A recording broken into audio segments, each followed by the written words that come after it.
முதல்ல இந்த தலைப்பில் 2 பார்ட் இருக்குது. பிறப்புக்கு முன்னாடி, இன்னொன்று இறப்புக்கு முன்னாடி. இந்த 2ல் நமக்கு அதிகமாக எது ஆர்வத்தை விடும், இறந்த பிறகு நம்ம என்ன ஆக போகிறோம் அப்படிங்கிறத தெரிந்து கொள்வதில் தான் அதிகமான ஆர்வத்தை நமக்கு கொடுக்கும். ஆனால் நமக்கு மகரிஷி அவர்கள் இந்த தலைப்பு எடுக்கும் பொழுது என்னென்னா, எடுத்தோடனே இந்த 2 தலைப்புக்குள்ளே போக மாட்டாங்க.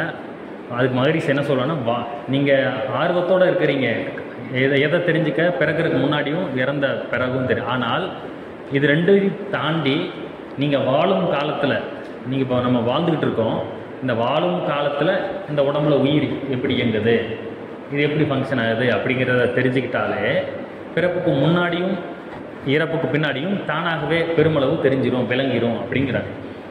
ஸோ நம்ம என்ன ஆக போகிறோம் அல்லது இதுக்கு முன்னாடி நம்ம என்னவா இருந்தோம் அப்படிங்கிறத நீங்கள் தெரிஞ்சுக்கிறதுக்கு இப்போ வாழ்நாள்லேயே நம்ம தெரிந்து கொள்ளலாம். அப்போ வாழ்நாளில் நம்ம தெரிந்து கொள்ளணும்னா, இப்படி வாழும் பொழுது நாம் எப்படி, நம்ம உடம்புல உயிர் எங்கே இருக்குது, நம்ம உடம்புல மனசு எங்கே இருக்குது, அறிவு எங்கே இருக்குது, உயிரை ஏன் பார்க்க முடியல. ஸோ உயிரை பற்றிய தத்துவத்தை வாழ்நாள்லேயே நம்ம தெரிந்து கொண்டால் முன்னாடி பின்னாடி தெரிஞ்சு கொள்ள ஈஸியாக இருக்கும் அப்படின்னு. ஸோ அதன்படி இப்போ நம்ம ஃபஸ்ட்டு பார்ட் என்ன பார்க்க போகிறோம்னா, வாழும் காலத்தில் நம்முடைய உடலில் உயிர் எங்கே இருக்குது, அது எப்படி இயங்குது, அதை முதல்ல பார்க்க போகிறோம். அதுக்கடுத்து 2வது பார்ட் தான் பிறக்கிறதுக்கு முன்னாடி போன ஜென்மம், பூர்வ ஜென்மம் அப்படியெல்லாம் சொல்கிறாங்களா, அதில் உண்மையா அப்படிங்கிறதெல்லாம் நம்ம பார்க்க போகிறோம். இப்போ நாம் பிறப்பதற்கு முன்னாடி நம்ம எங்கே இருந்தோம் அப்படிங்கிற விளக்கத்தை பார்ப்போம். ஸோ அதுக்கப்புறம் தான் நாம் இறந்த பின்னாடி என்ன ஆக போகிறோம், என்னென்ன நிலைகள் நம்ம உயிருக்குங்கிறத பின்னாடி தான் தெரிஞ்சுக்க போகிறோம். அதனால் நீங்கள் உங்களுடைய ஆர்வத்தை கொஞ்சம் கண்ட்ரோல் பண்ணி வைங்க. ஆனால் உங்களுடைய அந்த நீங்கள் எதிர்பார்க்கக்கூடிய அந்த தலைப்பு ஒரு பாதிக்கு மேலே அல்லது லஞ்சுக்கு அப்புறம் தான் கவர் ஆகிற மாதிரி இருக்கும், டைம் பொறுத்து. ஏன்னா அதுக்கு முன்னாடி இந்த 2 கிளியராக சொன்னால் மட்டும்தான் அதுக்குள்ளே என்டர் ஆகும்போது நமக்கு புரியும். இல்லை நேரடியாக இப்போ இறந்த பிறகு நம்ம இப்படி ஆக போகிறோம்னு சொன்னால் உங்களுக்கு மனசுக்கும் அறிவுக்கும் பொருத்தம் இருக்காது, மனசுக்கு அதை நம்ப தோணாது. அதனால் வெறும் கதை சொல்கிற மாதிரி இருக்கும். அதனால் படிப்படியாக நம்ம போவோம். ஸ்கூல் முடித்து காலேஜ் போகிற மாதிரி இப்போ இந்த ப்ரெசண்ட்டு ப்ளஸ் பாஸ்ட்டு கடந்து தான் ஃப்யூச்சர் நம்ம அதை தெரிந்து கொள்வோம். ஸோ ஃபஸ்ட்டு உடலில் வாழும் காலத்தில் உயிர் எங்கே இருக்குது, இப்போ சொல்லுங்கள், உடம்பில் உயிர் எங்கே இருக்குது, அதுபோல் எது உயிராக இருக்குது, உயிர் கண்ணுக்கு தெரியுதா, தெரியலன்னா ஏன் அதை நம்மளால் பார்க்க முடியல, உடம்பை விட்டு உயிர் வெளியில் போகுதுன்னா எப்படி போகுது. ஸோ இதெல்லாம் பார்க்கணும். ஸோ ஃபஸ்ட்டு பாயிண்ட், ஃபஸ்ட்டு கேள்வி எல்லோரும் சொல்லுங்கள், இந்த உடம்புல உயிர் எங்கே இருக்குது, உடலிலே உயிர் எங்கே இருக்கிறது? கருமையம். நம்ம அந்த வார்த்தைகளை தெரிஞ்சு வச்சிருக்கனால அந்த வார்த்தையை சொல்கிறோம். ஸோ மூலாதாரம் தான் என்ன, அந்த லொக்கேஷன் சொல்கிறீங்க, உயிர் அங்கே இருக்குன்னு சொல்கிறோம். சரி, உயிர் எது உயிராக இருக்குது? அறிவு. விந்துநாதம் உயிரை தாங்கிக்கிட்டு இருக்கிறது. விந்துநாதம் உயிர் கிடையாது, உயிரை தாங்கிக்கிட்டு இருக்கிறது. வீட்டுக்கு அஸ்திவாரம் மாதிரி உயிரை தாங்கி கொண்டிருக்கிற அஸ்திவாரம் தான் விந்துநாதம். அதை பொதுவாக வித்து அப்படிங்கிறோம். இங்கிலீஷில் அதை செக்ஸுவல் வைட்டல் ஃப்ளூயிட் அப்படின்ற பொது பெயர். தமிழில் அதை வித்து அப்படின்னு, அதை பிரித்து சொல்வது ஆண்களுக்கு விந்து என்றும் பெண்களுக்கு நாதம் என்று சொல்ல. இவ்வளவு. ஸோ அந்த வித்து உயிர் கிடையாது, உயிரை தாங்கி கொண்டு இருக்கக்கூடிய உயிர் தாங்கி. சரி, இப்போ சொல்லுங்கள், உடம்புல எது உயிராக இயங்குகிறது, எது உயிராக இருக்குது? மூச்சு காற்று, பஞ்சபூதத்தில் காற்றில் வந்துடும். அப்போ எது உயிராக இயங்குகிறது சொல்லுங்கள். விண், அணு கூட்டம் தான் நம்ம உடம்புல உயிராக இருக்குது. பஞ்சபூதங்களை பற்றி நம்ம படிப்படியாக தெரிஞ்சுக்கணும். பஞ்சபூதங்கள் என்னென்ன? நிலம், நீர், நெருப்பு, காற்று, விண். நமக்கு தெரிஞ்சனால் விண்கிறோம், மற்றவங்க ஆகாயம். அந்த ஆகாயங்கிற வார்த்தை ஆகாஷ் அப்படின்னா விண், அது அணு அதை குறிக்கும். இப்போ படிப்படியாக வருவோம். பஞ்சபூதத்தில் ஃபஸ்ட்டு நிலம் போட்டு பக்கத்தில் எழுதிக்கோங்க. நிலத்துக்கு அறிகுறியாக நம்ம உடம்புல என்ன இருக்குது? எலும்பு, சதை, இவையெல்லாம் இருக்குது. அதாவது சித்தர்கள் சொல்வது அண்டத்தில் உள்ளது பிண்டத்தில். நம்ம அந்த பிரபஞ்சத்தில் என்னெல்லாம் பார்க்குறோம், அண்டம்னா பிரபஞ்சம். இந்த ஹிந்தியில் பார்த்தீங்கன்னா அண்டம்னா என்ன, ஹிந்திக்காரங்க மட்டும் அண்டா கொடுங்கன்னு கடையில் வந்து கேட்பாங்க. அண்டா பார்த்துறீங்களா? அண்டா பிரியாணி அப்படிங்க. அண்டானா என்ன? அண்டானா முட்டை. அண்டம்னா பிரபஞ்சம். பிரபஞ்சமும் ஒரு கோள வடிவத்தில் இருக்குது. முட்டையும் கோள வடிவத்தில் இருக்கனால இந்த பேரை அங்கேயும் வச்சுருக்காங்க. ஸோ தமிழ் பேர் அங்கே இருக்குது, அல்லது ஹிந்தி பேர் இங்கே இருக்குதுன்னு வச்சுக்கோங்களேன். ஸோ அண்டம் அப்படிங்கிறது கோள வடிவத்தில் இருக்கக்கூடிய உருண்டையை குறிக்கும். இந்த ஒட்டுமொத்த பிரபஞ்சமே கோள வடிவத்தில் தான் இருக்குது. நம்ம பூமி உருண்டையாக இருக்கா, சூரியன் உருண்டையாக இருக்குது, இப்படி எல்லாமே உருண்டையாக இருக்கும். இந்த பால்வெளி மண்டலம் இருக்குது, 10,000 நட்சத்திரங்கள் அடங்கிய ஒரு இது ஒரு உருண்டையாக இருக்கும். இப்படி பல உருண்டைகள் சேர்ந்தது தான் எது இந்த பிரபஞ்சம். அதனால தான் பார்த்தீங்கன்னா வள்ளலார் ஒரு பாடலில் சொல்லுவார், வானத்தில் மயிலாட கண்டேன், வானத்தில் மயிலாட கண்டேன். அடுத்த வரி யாருக்கா தெரியுமா? சொல்லுங்கள். பாருங்கள் எவ்வளோ தெரிஞ்சு வச்சுருக்கிறாங்க பாருங்கள், படிச்சிருக்கீங்க. வானத்தில் மயிலாட கண்டேன், மயில் குயிலாச்சுதடி அப்படின்னு எழுதியிருப்பாங்க. மயில் குயிலாச்சுதடி அப்படின்னு. அது என்னென்னா, வானத்தில் மயிலாட கண்டேன் அப்படின்னா மயில் தோகை விரித்து ஆடுது இல்லையா, விரித்து ஆடுது. அந்த தோகை விரிச்சிருக்கும் போது அது எவ்வளோ பெருசாக தெரியுது. அது அந்த பிரபஞ்சம். அந்த மயில் தோகையை விரிக்கும் பொழுது அதில் ஒவ்வொரு கண்கள் இருக்கும் இல்லையா, வட்ட வட்டமாக இருக்கும் இல்லையா, அதுதான் ஒவ்வொரு கேலக்ஸி. இப்போ நம்ம சூரிய குடும்பம் இருக்குன்னா இது 10,000 நட்சத்திரங்கள் அடங்கிய ஒரு கூட்டம். இது ஒரு மயில் தொகையில் இருக்க ஒரு கண். இது மாதிரி பல கேலக்ஸி சேர்ந்து தான் ஒட்டுமொத்த வடிவத்தில் இந்த மயில் எப்படி இருக்கும், வட்டமாக இருக்குது.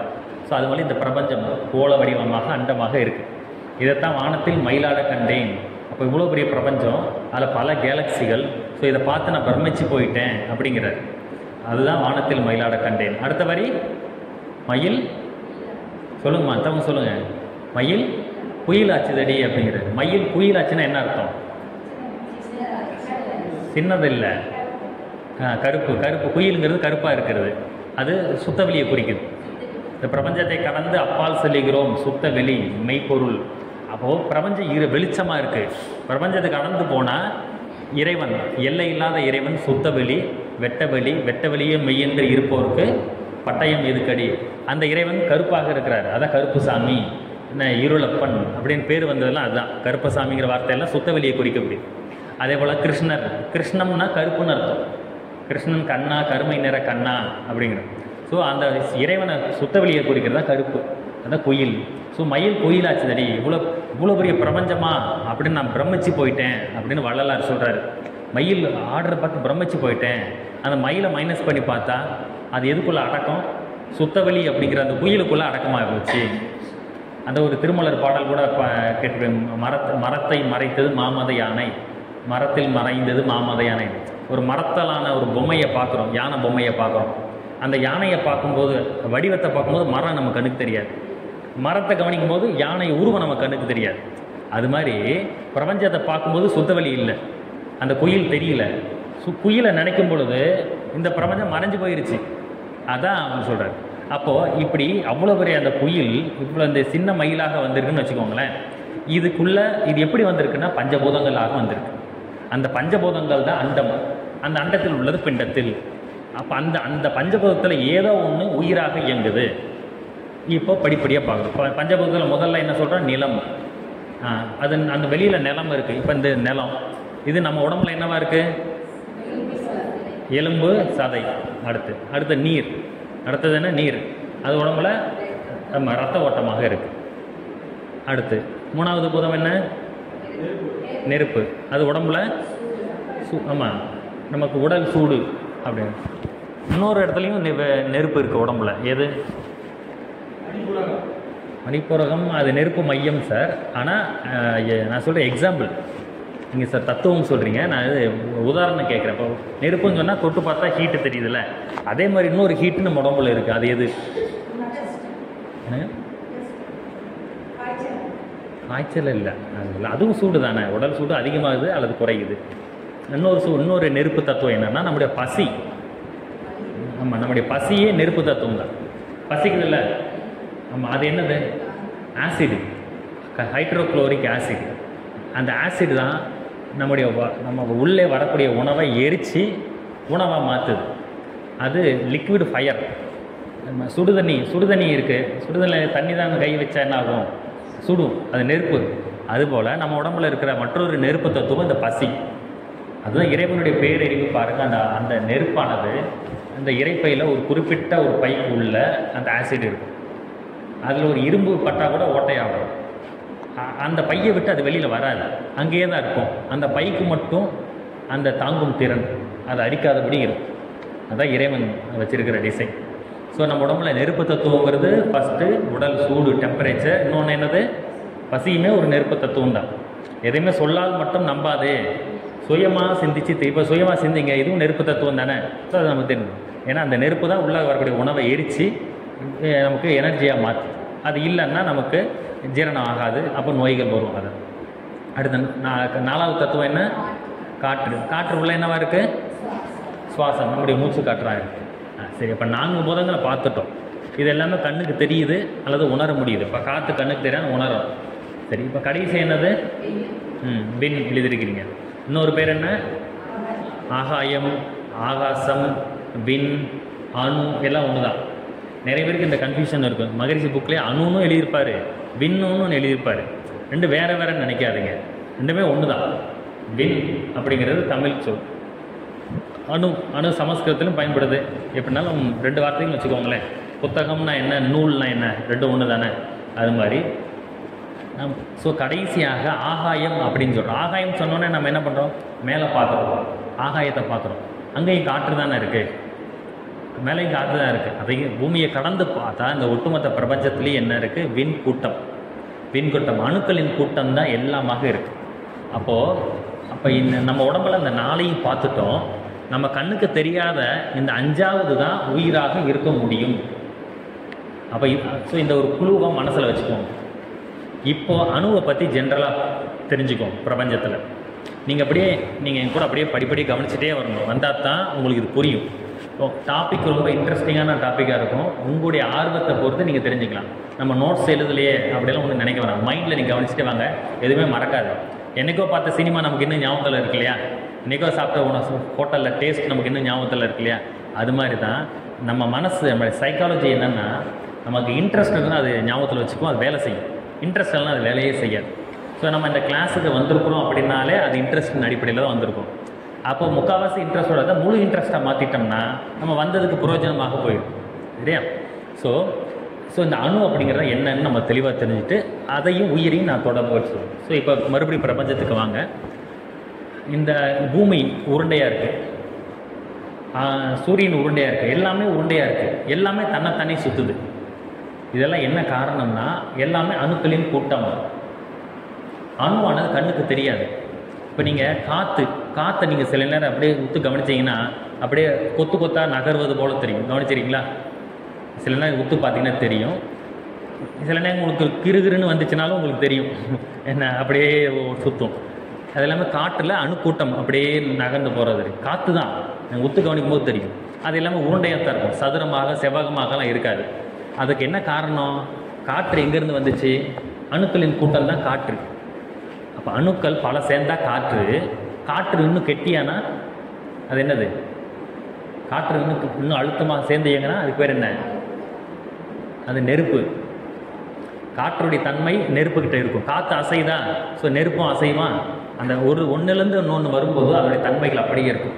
ஸோ அணுக்களின் கூட்டம் காற்று, ஸோ அதை சேர்ந்து இயங்குது.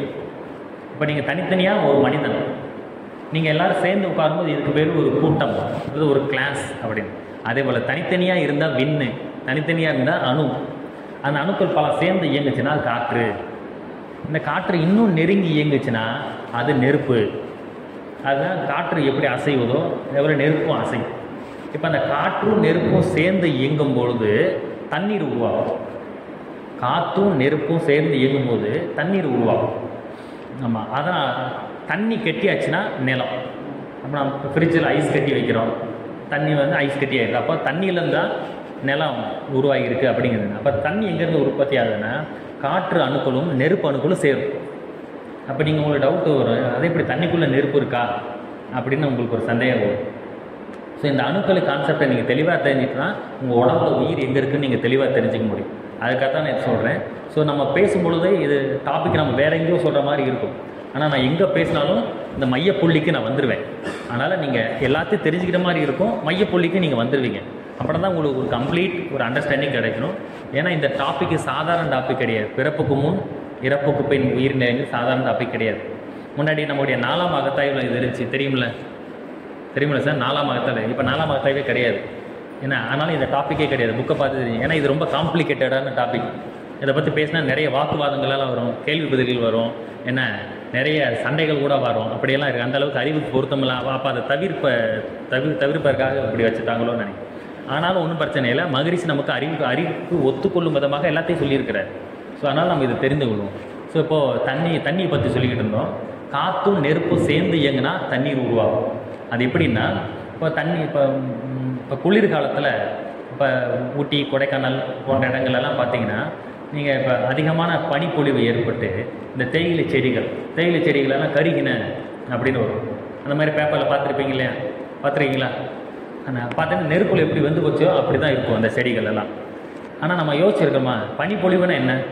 தண்ணி தானே. தண்ணி அதிகமாச்சுன்னா தண்ணி செடி அழுகுமா கருகுமா? தண்ணி அதிகமாக போனால் அழுக தானே செய்யணும். ஆனால் செடியெல்லாம் கருகி போயிருக்கும். அப்போ எங்கேருந்து நெருப்பு வந்துச்சு? நெருப்பில் தானே கருகும். சரி, நீங்கள் அவ்வளோ வேண்டாம். நம்ம ஃப்ரிட்ஜிலேருந்து, உங்கள் வீட்டு ஃப்ரிட்ஜிலேருந்து ஐஸ் கட்டி எடுத்து நீங்கள் கையில் வைங்க. எப்படி இருக்கும்? கை அழுகுமா இல்லை சுடுமா? சுடும். அந்த நெருப்பு பட்டால் எப்படி நம்ம தாங்க முடியும்? அதே போல் அது கொஞ்சம் வேகமாக வரும், இது கொஞ்சம் மெதுவாக வரும். ரொம்ப நேரம் வச்சு நம்ம கை அதுவே ஓட்ட போட்டுரும். ஐஸ் கட்டி நீங்கள் அப்படியே வச்சிங்கன்னா உங்களுக்கு ரொம்ப கஷ்டமாக இருக்கும். அது நெருப்புலாம் சுட்டால் எப்படி இருக்கும், அதே மாதிரி ஐஸ் கட்டி வச்சாலே ஆகும். அப்போ நெருப்பு தத்துவம் தான் உள்ளே இருக்குது. அது எப்போ வெளிப்படணுமோ அந்த டிகிரியில், அந்த கோணத்தில் அது வெளிப்படும். இதுதான். அப்போ எல்லாத்துக்குள்ளே எல்லாமே இருக்குது, அடக்கமாக இருக்கும். வெளிப்படுகிற நேரமாக வெளிப்படும். இந்த தண்ணி கெட்டியாச்சுன்னா நிலம். இப்போ புரியுதா? இந்த 4 பூதங்கள் எங்கேருந்து வருது? அணுக்களின் கூட்டம் அணுக்களிருந்து வருது. சரி, இப்போ இந்த அணுவை பற்றி தெரிஞ்சுக்குவோம். ஏன் பூமி உருண்டையாக இருக்குது, சூரியன் ஏன் உருண்டையாக இருக்குது அப்படின்னா, எல்லா அணுக்களும் உருண்டையாக இருக்கும், எல்லா அணுக்களும் கோள வடிவத்தில் இருக்கும். அப்போ அணுக்களின் கூட்டம் தான் இந்த பூமி. அப்போ பூமி கோள வடிவத்தில் தான் இருக்கும், வேறு வடிவத்தில் இருக்க வாய்ப்பே இல்லை. அதே போல் அணுக்களில் சின்ன அணு பெரிய அணுவை சுற்றி வரும். அதை புரோட்டான், எலக்ட்ரான், நியூட்ரான்னு சொல்லுவாங்க. கேள்விப்பட்டிருக்கீங்களா? அதில் நடுவில் என்ன இருக்கும்? நியூக்ளியஸ், நியூட்ரான் இருக்கும். அதை சுற்றி பெருசாக புரோட்டான், அதை விட சின்னதாக இருக்கும். அதை விட சின்னதாக எலக்ட்ரான் இருக்கும். இப்போ எது சிறுசோ அது தன்னை விட பெருசாக சுற்றி வரும். அதே கான்செப்ட் தான் நிலா ஒரு எலக்ட்ரான், அதை விட பெருசு இந்த பூமி, இது புரோட்டான், அதுக்கு இதை சுற்றி வரும். இது சிறுசு எதை விட? சூரியனை விட. அப்போ இது சூரியனை சுற்றி வரும். ஸோ அண்டத்தில் உள்ளது பிண்டத்தில்ங்கிற மாதிரி அணுவில் என்ன இருக்கோ அதுதான் பிரபஞ்சத்தில். திரும்ப சொல்கிறேன், அண்டத்தில் உள்ளது பிண்டத்தில். என்ன அணுவில் என்ன இருக்கோ அதுதான் அண்டத்திலேயே இருக்குது. அணுக்களின் கூட்டம் தான் இந்த அண்டமே. அப்போது ஒட்டுமொத்த பிரபஞ்சமுமே பார்த்திங்கன்னா அப்படி தான் இருக்கும். அதனால தான் வானத்தில் மயில் கோள வடிவத்தில் இருக்குது. ஏன் எல்லாம் உருண்டையாக இருக்குது? சரி, இப்போ சொல்லுங்கள், அணு ஏன் உருண்டையாக இருக்குது? பூமியை பற்றி தெரிஞ்சுக்கிட்டோம், அது ஏன் உருண்டை? அணுக்களின் கூட்டம். அணு ஏன் உருண்டையாக இருக்குது? அணு ஏன் உருண்டையாக இருக்குது? சுற்றி நம்ம பிரம்மஞான பாடல்ல சொல்லுங்கள், இறைவெளியே தன்னிருக்க சூழ்ந்தழுத்தும் ஆற்றல். இப்போ இறைவெளியே தன்னிருக்க சூழ்ந்தழுத்தும் ஆற்றல். இறைவன் சுத்தவெளி என்ன பண்ணுவார்? அவரால் சும்மா இருக்க முடியாது. அவர் தன்னைத்தானே இறுக்கிக்கிட்டே இருப்பார். இருக்குன்னா ஒரு பொருள் வந்துடும், ஒரு டஸ்ட் வந்துடுது, அதுதான் அணு, அதுதான் விண்ணு வச்சுக்கோங்க. அப்போ ஒரு பொருள் வந்தால் மறுபடியும் அவர் தான் சூழ்ந்து அழுத்திக்கிட்டே இருப்பார். அவர் தான் அதை உருவாக்குறாரு, அவரே தான் சூழ்ந்து அழுத்திக்கிட்டு இருப்பார். இப்போது ஒரு பால், ஒரு பந்து இருக்குது. அதில் இப்போ திருப்பதி லட்டு பார்க்குறோம், உருண்டையாக இருக்குது. அந்த லட்டு உருண்டையாக இருக்குன்னா அது செய்யும்போது எப்படி செஞ்சுருப்பாங்க? எல்லா சைடும் ப்ரெஷர் கொடுத்துருந்தா தானே உருண்டையாக வந்துருக்க முடியும். அப்போ பூமி உருண்டையாக இருக்குது, சூரியன் உருண்டையாக இருக்குது, இந்த ஒட்டுமொத்த அண்டமும் பிரபஞ்சம் உருண்டையாக இருக்குது. அப்படின்னா என்ன அர்த்தம்? சுற்றி எல்லா சைடும் ப்ரெஷர் இருக்குன்னு தானே அர்த்தம். அதுதான் இறைவனுடைய சூழ்ந்தழுத்தும் ஆற்றல். இறைவெளியே தன்னிருக்க சூழ்ந்தழுத்தும் ஆற்றல், இதன் திணிவு மடிப்பு விழ சுழலும் நுண் விண்ணாம். அப்போ 4 பூதங்கள் எங்கேருந்து வருது? அணுவிலிருந்து வந்து. அந்த அணு எங்கேருந்து வருது? சுத்த வெளியிலேருந்து வருதா? அப்படி. அப்போ சுத்த வெளியிலிருந்து தான் இறைவன்கிட்ட இருந்தால், அந்த குயில்கிட்ட இருந்தால் இந்த மயிலுக்கு உண்டான அந்த பேஸ், அந்த அணு உருவாகுது. சுத்தவெளி எல்லா சைடும் சூழ்ந்து அழுத்துவதனால ஒட்டுமொத்த பிரபஞ்சம் உருண்டையாகத்தான் இருக்கும். அது சதுரமாகவோ செவ்வகமாகவோ இருக்காது. அப்போ எல்லா இடத்துலையும் அணுதான் இருக்கா, தெரிஞ்சிட்டோமா? சரி, இப்போது நம்ம உடம்புல உயிர் பற்றி கான்செப்ட் கொடுக்கும். இந்த விண்ணு தான், இந்த அணுதான் நம்ம உடம்புல உயிராக இயங்குகிறது. இதுக்கு முன்னாடி ஒரு சின்ன வித்தியாசம் சொல்லிடணும்.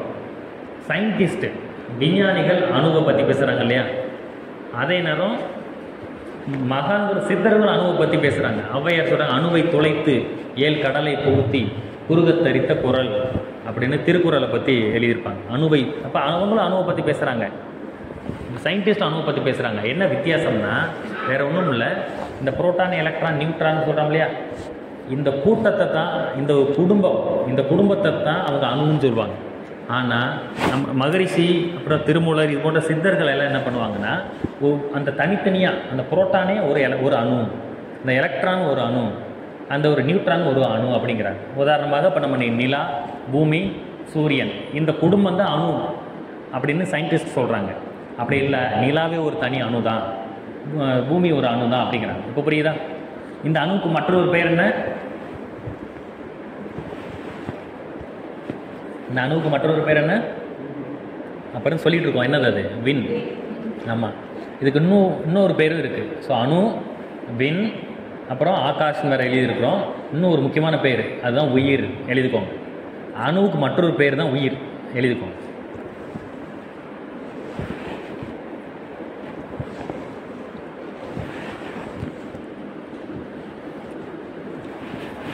ஸோ வின், அணு, உயிர் மூன்றும் ஒரே பொருளை தான் குறிக்கும்.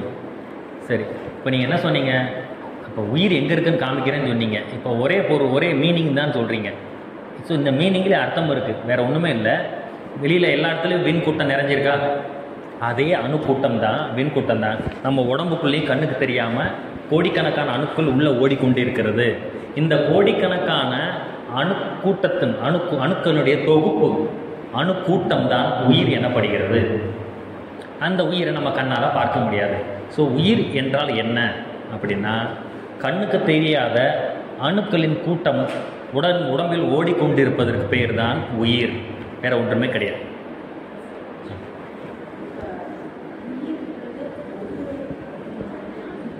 கூட்டம் உயிர் அப்படின்னா நீங்கள் இப்போ ஒரு செல்ஃபோனில் சிம் கார்டு மாதிரி நினச்சக்கூடாது. செல்ஃபோனில் சிம் கார்டு தான் நாங்கள் நம்முடைய பாடி அதில் சிம் கார்டு போடுறோம், அதுபோல் உயிர் அப்படின்னு அந்த சிம் கார்டு ஒன்று தான் போடுறோம், அது மாதிரி நினச்சக்கூடாது. இது ஒரு கூட்டம்.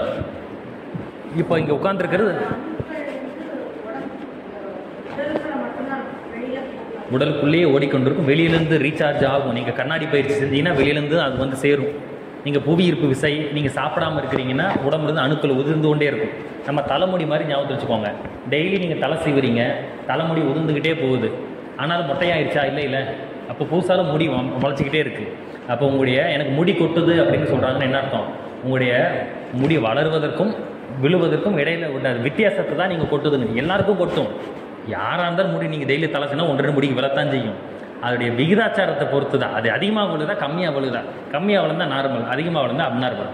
ஆனால் எல்லாருக்கும் விழும், எல்லாருக்கும் முளைச்சிக்கிட்டே இருக்கும். அப்போ இடைப்பட்ட நிகழ்ச்சி தான் நம்ம தலைமுடி. புரியுதா? அதே போல் விண் கூட்டமானது கண்ணுக்கு தெரியாத அணு கூட்டமானது நம்ம உடம்பு ஃபுல்லாக ஓடிக்கொண்டு இருக்குது.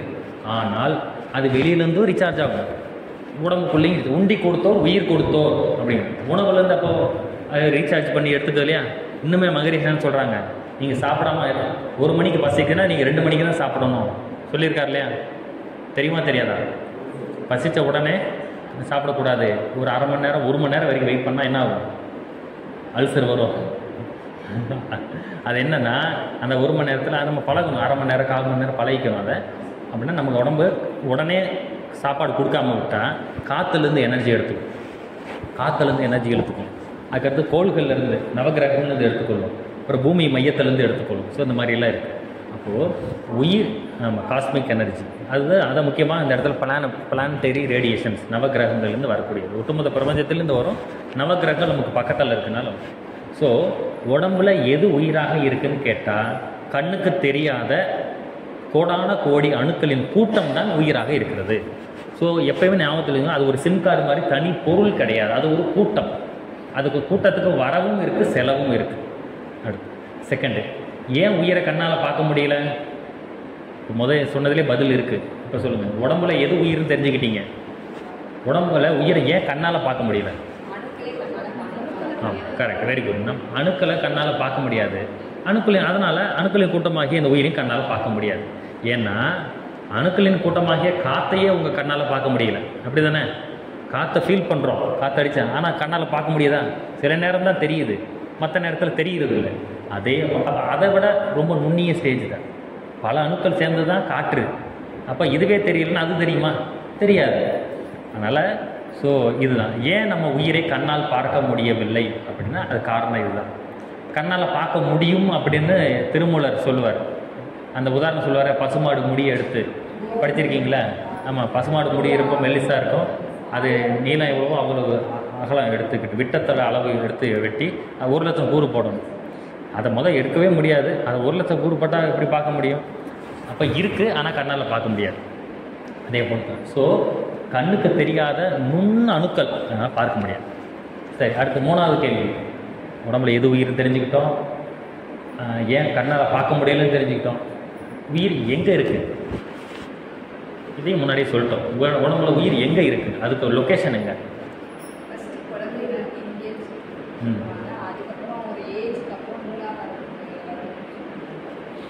உடம்புல உயிர் எல்லா இடத்துலையும் இருக்குது. உடம்புல உயிர் எல்லா இடத்துலையும் இருக்குது. அது ஒரு சில அந்த 7 மையங்களில் நம்ம உடம்புல இருக்கிற 7 சக்கரங்களில் செறிந்து இயங்குகிறது. அவ்வளோதான். செறிந்து அடர்த்தியாக. ஆமாம். இப்போ ஒரு தண்ணீர் தொட்டி அல்லது ஒரு ஏரி, ஒரு கம்மாய் நீர்நிலை இருக்குது. அதில் எல்லா இடத்துலையும் தண்ணி இருக்குது. ஆனால் அங்கங்கே நீர் சுழல் இருக்குது, அங்கங்கே தண்ணி சுற்றிக்கிட்டு இருக்குது. அது மாதிரி தான் உடலில் உயிர் மையம். அந்த மாதிரி 7 இடங்களில் உயிர் மையம் தண்ணி சுற்றிக்கிட்டு இருந்தால் நீர் சுழல் எப்படி இருக்குமோ அதே போல். ஆனால் நீர் சுழல்னு என்ன, அங்கேயும் தண்ணி தானே இருக்குது, அங்கே இயக்கம் அதிகமாக இருக்குது. அதே போல் நம்ம உடம்புல 7 மையங்களில் தான் உயிர் மையம் கொண்டு இயங்குகிறது. அதில் ஸோ உடம்புல உயிர் எல்லா இடத்துலையும் இருக்குது. அதை ஞாபகத்தில் வச்சுக்கோங்க. உங்களுக்கு இது ஒரு உதாரணம் சொல்கிறேன். தேன்கூடு உதாரணம் ஞாபகத்தில் வச்சுக்கோங்க. ஒரு தேன் கூட்டை பார்க்குறோம். அப்போ அந்த தேனீக்களை விட்டுருங்க, வெறும் கூடு மட்டும் பார்த்தா எப்படி இருக்கும்? ட்ரையாக காஞ்சி போயிருக்கும். அதுதான் 4 பூதங்கள் ஆகிய நம்ம உடம்பு. நிலம், நீர், நெருப்பு, காற்று பார்க்குறோம், எலும்பு, சதை இதெல்லாம் பார்க்குறோம்ல, இதுதான் தேன்கூடுன்னு வச்சுக்கோங்க. அந்த தேன்கூட்டுக்கு உள்ளே இப்போ தேனீக்களை ஃபில் பண்ணுங்கள். அந்த தேன்கூட்டுக்கு உள்ளேயே ஓடிக்கிட்டு இருக்கா, வெளியில் ஓடாதில்லை, அங்கே உள்ளுக்குள்ளேயே தான் ஓடிக்கிட்டு இருக்கும். ஆயிரக்கணக்கான தேனீக்கள் அங்கே இருக்குது. அது என்ன பண்ணுது? வெளியில் ஓடுறது கிடையாது. அந்த தேன்கூட்டுக்கு உள்ளேயே ஓடிக்கிட்டு இருக்குது. நகர்ந்துக்கிட்டோ ஓடிக்கிட்டோ அங்கேயே இருக்கும். அதே போலத்தான் 4 பூதங்களால் ஆகியது இந்த தேன்கூடு போன்ற இந்த உடம்பை, இந்த கூடு போன்ற உடம்புக்குள்ள ஆயிரக்கணக்கான கோடிக்கணக்கான விண் கூட்டம், அணுக்களின் கூட்டமாகிய உயிர் உள்ளுக்குள்ளேயே ஓடிக்கொண்டிருக்கிறது. புரியுதா? அந்த தேன்கூட்டுக்கு உள்ளேயே தான் இது இருக்குது.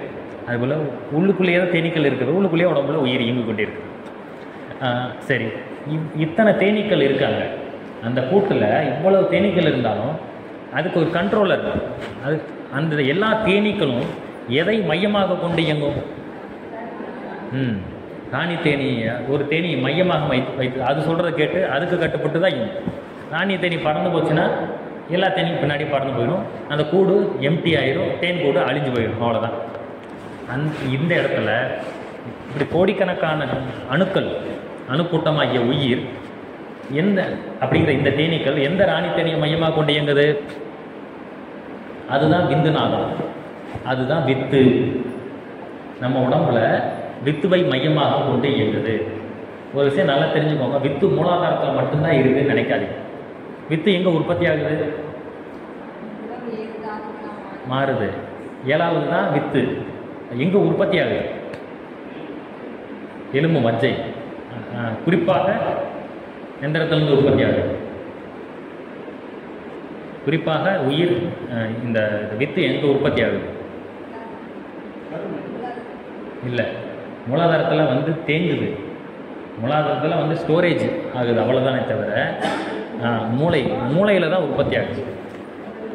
நம்முடைய மூளையே ஒரு எலும்பு மஜ்ஜை.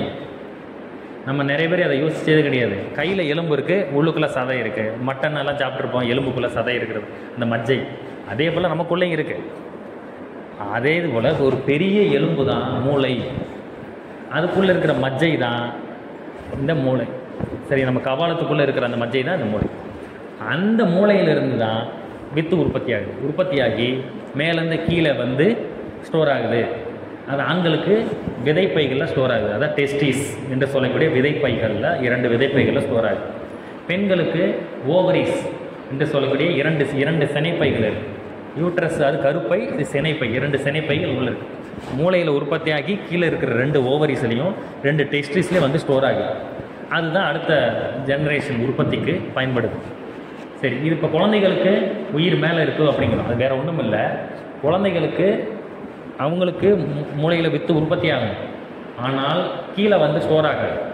ஏன் ஏன் உடலை கட்டி கொண்டு இருக்கிறது 15 வயசு வரைக்கும். இப்போ நம்ம குழந்தை பிறந்துருச்சுனாலே அது கம்ப்ளீட் ஆயிடுச்சு அப்படின்னு நம்ம நினைக்கிறோம். அப்படி கிடையாது. அந்த குழந்தை வந்து 15 வயசு வரைக்கும் கன்ஸ்ட்ரக்ஷன் நடந்து கொண்டே இருக்கும். அதை பின்ன பல்லு லேட்டாக முளைக்கிறது, எல்லாமே அடுத்தது பேச்சு லேட்டாக வரும். எல்லாமே ஒரு மிகப்பெரிய மனிதன் அந்த சின்ன உடம்புக்குள்ளே அடக்கப்பட்டிருக்கான். அவன் மறுபடியும் மேலே அதே உயரத்துக்கு வரணும். அப்போ அதுதான் அது வரைக்கும் கன்ஸ்ட்ரக்ஷன் நடந்து கொண்டே இருக்கும். அப்போது வித்துவானது மூளையிலே உற்பத்தி ஆகுது. அது கீழே வந்து ஸ்டோர் ஆகிருக்கு, அவ்வளோதான். ஆனால் என்னதான் அங்கே உற்பத்தி ஆகி கீழே வந்து ஸ்டோர் ஆனாலும் உடம்புல எல்லா செல்லுலேயும் இருக்குது. எல்லா செல்லுலேயுமே வித்து உண்டு, ஆனால் கண்ணுக்கு தெரியாது. அதோடைய கலெக்ஷன் தான் உங்களுக்கு கீழே மூலாதாரத்தில் இருக்குது. ஸோ திரும்ப சொல்கிறேன், நீங்கள் கவனிச்சுக்கோங்க. இப்போ காற்று இருக்குது, உடம்புல எல்லா இடத்துலையும் இருக்குது. ஆனால் நுரையீரலில் மையம் கொண்டு இயங்குது. ரத்தம் உடம்பு ஃபுல்லாக ரத்தம் ஓட்டம் இருக்குது, இதயத்தில் மையமாக இருக்குது. அதே போல் உயிருமே உடல் முழுக்க எல்லா இடத்துலையும் இயங்குது. அணுக்கூட்டம், அந்த தேனீக்கள் கூட்டில் எல்லா இடத்துலையும் தானே இருக்குது. ஆனால் ராணி தேனி மையமாக வைத்துக்கொள்வது போல் 7 சக்கரங்கள், அதில் குறிப்பாக குழந்தைகளுக்கு துரியத்துலேயும் பெரியவர்களுக்கு மூலாதாரத்துலேயும் 15 வயசுக்கு மேலே மூலாதாரத்துலேயும் மையம் கொண்டு இயங்குது. இது எல்லாமே அந்த நீர் சுழல் போல் 7 சக்கரங்களுடைய உயிர் சுழற்சின்னு வச்சுக்கோங்க. இந்த சுழற்சியை தாங்கி கொண்டிருப்பது எது? அந்த தண்ணிக்கும் தண்ணீர் சுழலுக்கும் ஒரு அஸ்திவாரம் வேணும் இல்லையா? அஸ்திவாரம் தாங்கக்கூடிய நிலம் இருக்கும்ல, நிலம் இருந்தால் தானே நீர் இருந்து சுற்றிக்கிட்டு இருக்கோம். அந்த நிலம் தான் வித்து. ஸோ நம்ம உயிரை எது தாங்கி கொண்டு இருக்குது? வீட்டை எது தாங்கிக்கிட்டு இருக்கு? இந்த பில்டிங் எது தாங்குது? அஸ்திவாரம் தான். அதே போல் கண்ணுக்கு தெரியாத கோடான கோடி கூட்டமாகிய அந்த உயிரை, இந்த தேனீக்கள் கூட்டத்தை ஒரு ராணி தேனி போன்ற ஒரு அஸ்திவாரம் தாங்குது. அதுதான் வித்து. ஏன் சின்ன குழந்தைங்களை தலையில் அடிக்கக்கூடாது? தலையில் அடித்தா உயிர் போயிடும். நமக்கு பெரியவர்களுக்கு அடித்தா மயக்கம் வரும் முதல். ஸோ சிறியவர்களை அடித்தா 15 வயசுக்குள்ளே அடித்தா உயிர் போக வாய்ப்பு இருக்குது. ஏன்னா அவர்களுடைய மூலாதாரம் மேலே இருக்குது, நமக்கு மூலாதாரம் கீழே சாந்தியில் இருக்குது, அவங்களுடைய மூலாதாரம் துரியத்தில் இருக்குது. மகான்களுக்கு ஆகினை துரியம் அந்த மாதிரி மேலேயும் இருக்குது. சரியா? ஒரு பைத்தியக்காரனுக்கு கூட பல வேறு இடங்களில் மாறும்.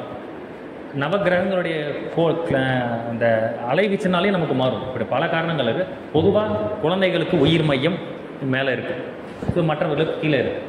குழந்தைகளுக்கு மூளையில் விந்து உற்பத்தி ஆகி அங்கே இருந்து கொண்டு உடல் கன்ஸ்ட்ரக்ஷனுக்கு யூஸ் ஆகுது.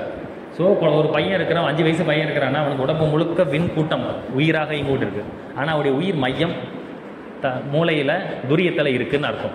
நமக்கு கீழே இருக்குது, அவ்வளோதான் இருக்குது. ஸோ இப்போ நம்ம மறுபடியும் ஒரு கன்க்ளூஷன் வருவோம். உடம்புல எது உயிராக இருக்குது? அணுக்களின் கூட்டம். ஏன் கண்ணால் பார்க்க முடியாது? அணுக்கள் கண்ணுக்கு தெரியாது. காற்றை விட ரொம்ப நுண்ணியது அணு. ஸோ அதனால் உயிரை கண்ணால் பார்க்க முடியாது. அதுக்கடுத்து 3வது, உயிர் எங்கே இருக்குது? உடல் முழுக்க எல்லா இடத்துலையும் இருக்குது.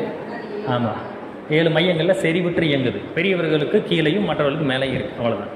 அதுக்கடுத்து கடைசியான உயிரை எது தாங்கிக்கிட்டு இருக்கு? விந்துநாதம் தான், அதான் வித்து. ராணி தேனி பறந்து போன உடனே எல்லா தேனீக்களும் பறந்து போயிடுது, அந்த தேனி கூட வேஸ்ட் ஆகிடுது. அதே போல தான் வித்து. இப்போ 80 வயசு 40 வயசு வரைக்கும் வித்து ஸ்ட்ராங்காக இருக்கும். 40 வயசுக்கு மேலே தளர்ச்சி ஆரம்பிக்கும். 80 வயசு 90 வயசில் வித்து ஆவியாகிட்டே இருக்கும். தொடர்ந்து வயசு குறைய வித்து ஆனது அப்படியே. இப்போ கற்பூரம் இருக்குது, சூடம், கற்பூரம் ஆவியாகுது இல்லையா, காற்றுல கரையுது இல்லையா, அதுபோல் வித்துவானது அப்படியே கரையும். வயசு ஆக ஆக அது எவாபரேட் ஆகும், பதங்கமாகிடும். என்ன கற்பூரம் கரையிறது கண்டுபிடிக்க முடியல. அதுபோல் வித்துமே அப்படி கற்பூரம் போன்றது அப்படி கரைந்து கொண்டே வரும் பொழுது அப்போது அளவு தரமும் திறமும் குறைஞ்சிக்கிட்டே வரும் இல்லையா. 40 வயசில் இருக்க உடல் உறுதி 80 வயசில் இல்லை, 90 வயசில் இல்லை. ஏன்னா அளவு குறைஞ்சிருச்சு. சூடம் கரைய வாசமும் குறைஞ்சிட்டு தான் இருக்கும். அதுபோல தான் இது அளவு குறைய என்ன ஆகுது? அப்போது அது பிடிச்சி வச்சிருக்கக்கூடிய, அதுதான் அஸ்திவாரம் சொன்னோம் இல்லையா, கோடான கோடி அணுக்களின் கூட்டத்தை அதுதான் பிடிச்சி வச்சுக்கிட்டு இருக்குது. அதில் தான் ரீசார்ஜ் ஆகுது.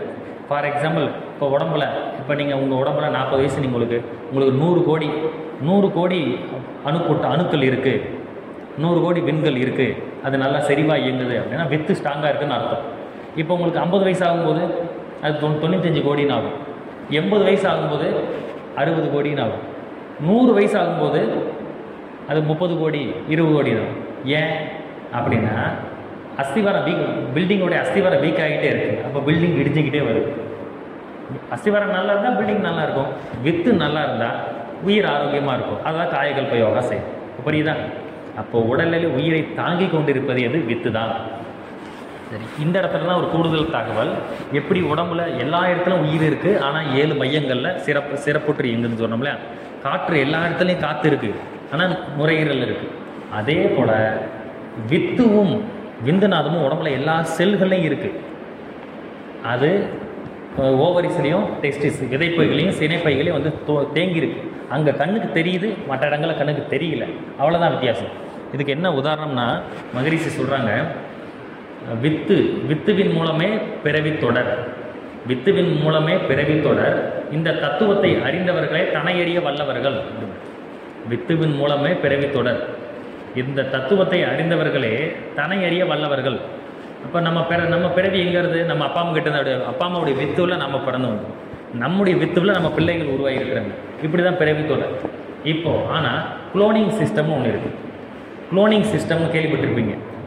அது நீங்கள் வித்துவே தேவையில்லை, விந்துநாதமே தேவையில்லை. உங்கள் கையிலேருந்து காலிலேருந்து ஒரு செல்லை மட்டும் எடுத்து அதை டெவலப் பண்ணி உங்கள் பிள்ளையை உருவாக்கிடலாம். இப்போ விந்து இல்லாமல் எப்படி குழந்தையை உற்பத்தி பண்ண முடியும்? நாளுங்க அதை இன்னும் யாரும் செய்யலை. ஆடு செயற்கையாக ஒரு செம்மறி ஆடு கிட்ட உருவாக்குனாங்க. 30 வருஷத்துக்கு முன்னாடி அதை உருவாக்குனாங்க. நீங்கள் கேள்விப்பட்டிருப்பீங்க, தெரியுமா? Cloning system. ஆமாம், மனுஷனை பண்ணலை, யாரும் பண்ண முடியும்னு சொல்லியிருக்கிறாங்க. அப்படி பண்ணாங்கன்னா எல்லாமே கல்ச்சரே கொலாப்ஸ் ஆகிடும். ஆமாம், அதனால் ஒரு ஆட்டுக்குட்டி, செம்மறி ஆட்டுக்குட்டியை அவங்க உருவாக்குனாங்க. அதுக்கு பேர் டோலின்னு வச்சாங்க. அதெல்லாம் 30-35 வருஷத்துக்கு முன்னாடி உருவாக்குனாங்க. நீங்கள் குளோனிங் சிஸ்டம்னு கூகுளில் போடுங்க, வரும். டோலி ஆட்டுக்குட்டின்னு போடுங்க, அது பேரே குளோனிங் சிஸ்டத்தில் உருவாங்க. அப்போ தந்தையோட தாயோட ஏதோ ஒன்று தான் இருக்கும். ஒன்றை வச்சு டெவலப் பண்ண முடியும். செஞ்சு காமிச்சிருக்கிறாங்க. அப்போ வித்து இருந்தால் தான் உயிர் தொடர் மாதிரி சொல்கிறாரு. அவங்க வித்து இல்லை, செல்லு இருந்தால் போதுங்கிறாங்க. அப்புறம் என்ன அர்த்தம்னா, செல்லுக்குள்ளேயும் வித்து இருக்குதுன்னு அர்த்தம். கண்ணுக்கு தெரியாமல் இருக்குது. கரும்புல எல்லா இடத்துலையும் சாறு இருக்குது, அதை பிழியும் போது தெரியுது. அது மாதிரி தான் உடம்புல எல்லா இடத்துலையும் இருக்குது. இன்னொரு உதாரணம், வித்துவை இழந்தால் உடம்பு முழுக்க டயர்டாகும். வித்துவை ஒரு மனிதன் இழந்து விட்டால் உடல் முழுக்க களைப்பு ஏற்படுது. அப்போ அதுலேருந்தே புரிஞ்சுங்க, பசி ஏற்பட்டால் சாப்பிடாம இருந்தால் உடம்பு ஃபுல்லாக டயர்டாகுது. விந்துநாதத்தை இழந்தால் உடல் முழுக்க டயர்டாகும். ஸோ அதை வைத்தே புரிந்து கொள்ளலாம், விந்துநாதமானது உடம்புல இருக்கிற ஒவ்வொரு செல்கள்லையும் இருக்குது. ஸோ இப்போ நம்ம தெரிஞ்சுக்கிட்டோம், உடம்புல உயிர் தாங்கி எது அப்படின்னு தெரிஞ்சுக்கிட்டோமா? டீ பிரேக் வந்துருச்சு. சரி, ஓகே. சரி, இப்போ நம்ம ஒரு 5 நிமிஷம் மட்டும் பிரேக் எடுத்துக்குவோம். அதுக்கப்புறமா உயிரை பற்றி ஒரு கன்க்ளூஷன், அதுக்கப்புறம் பிறப்புக்கு முன் உயிரின் நிலை பற்றி விரிவாக பார்ப்போம். டவுட் இருந்தாலும் நீங்கள் யோசிச்சு வச்சுக்கோங்க. ஒரு 5 மினிட்ஸ் மட்டும்.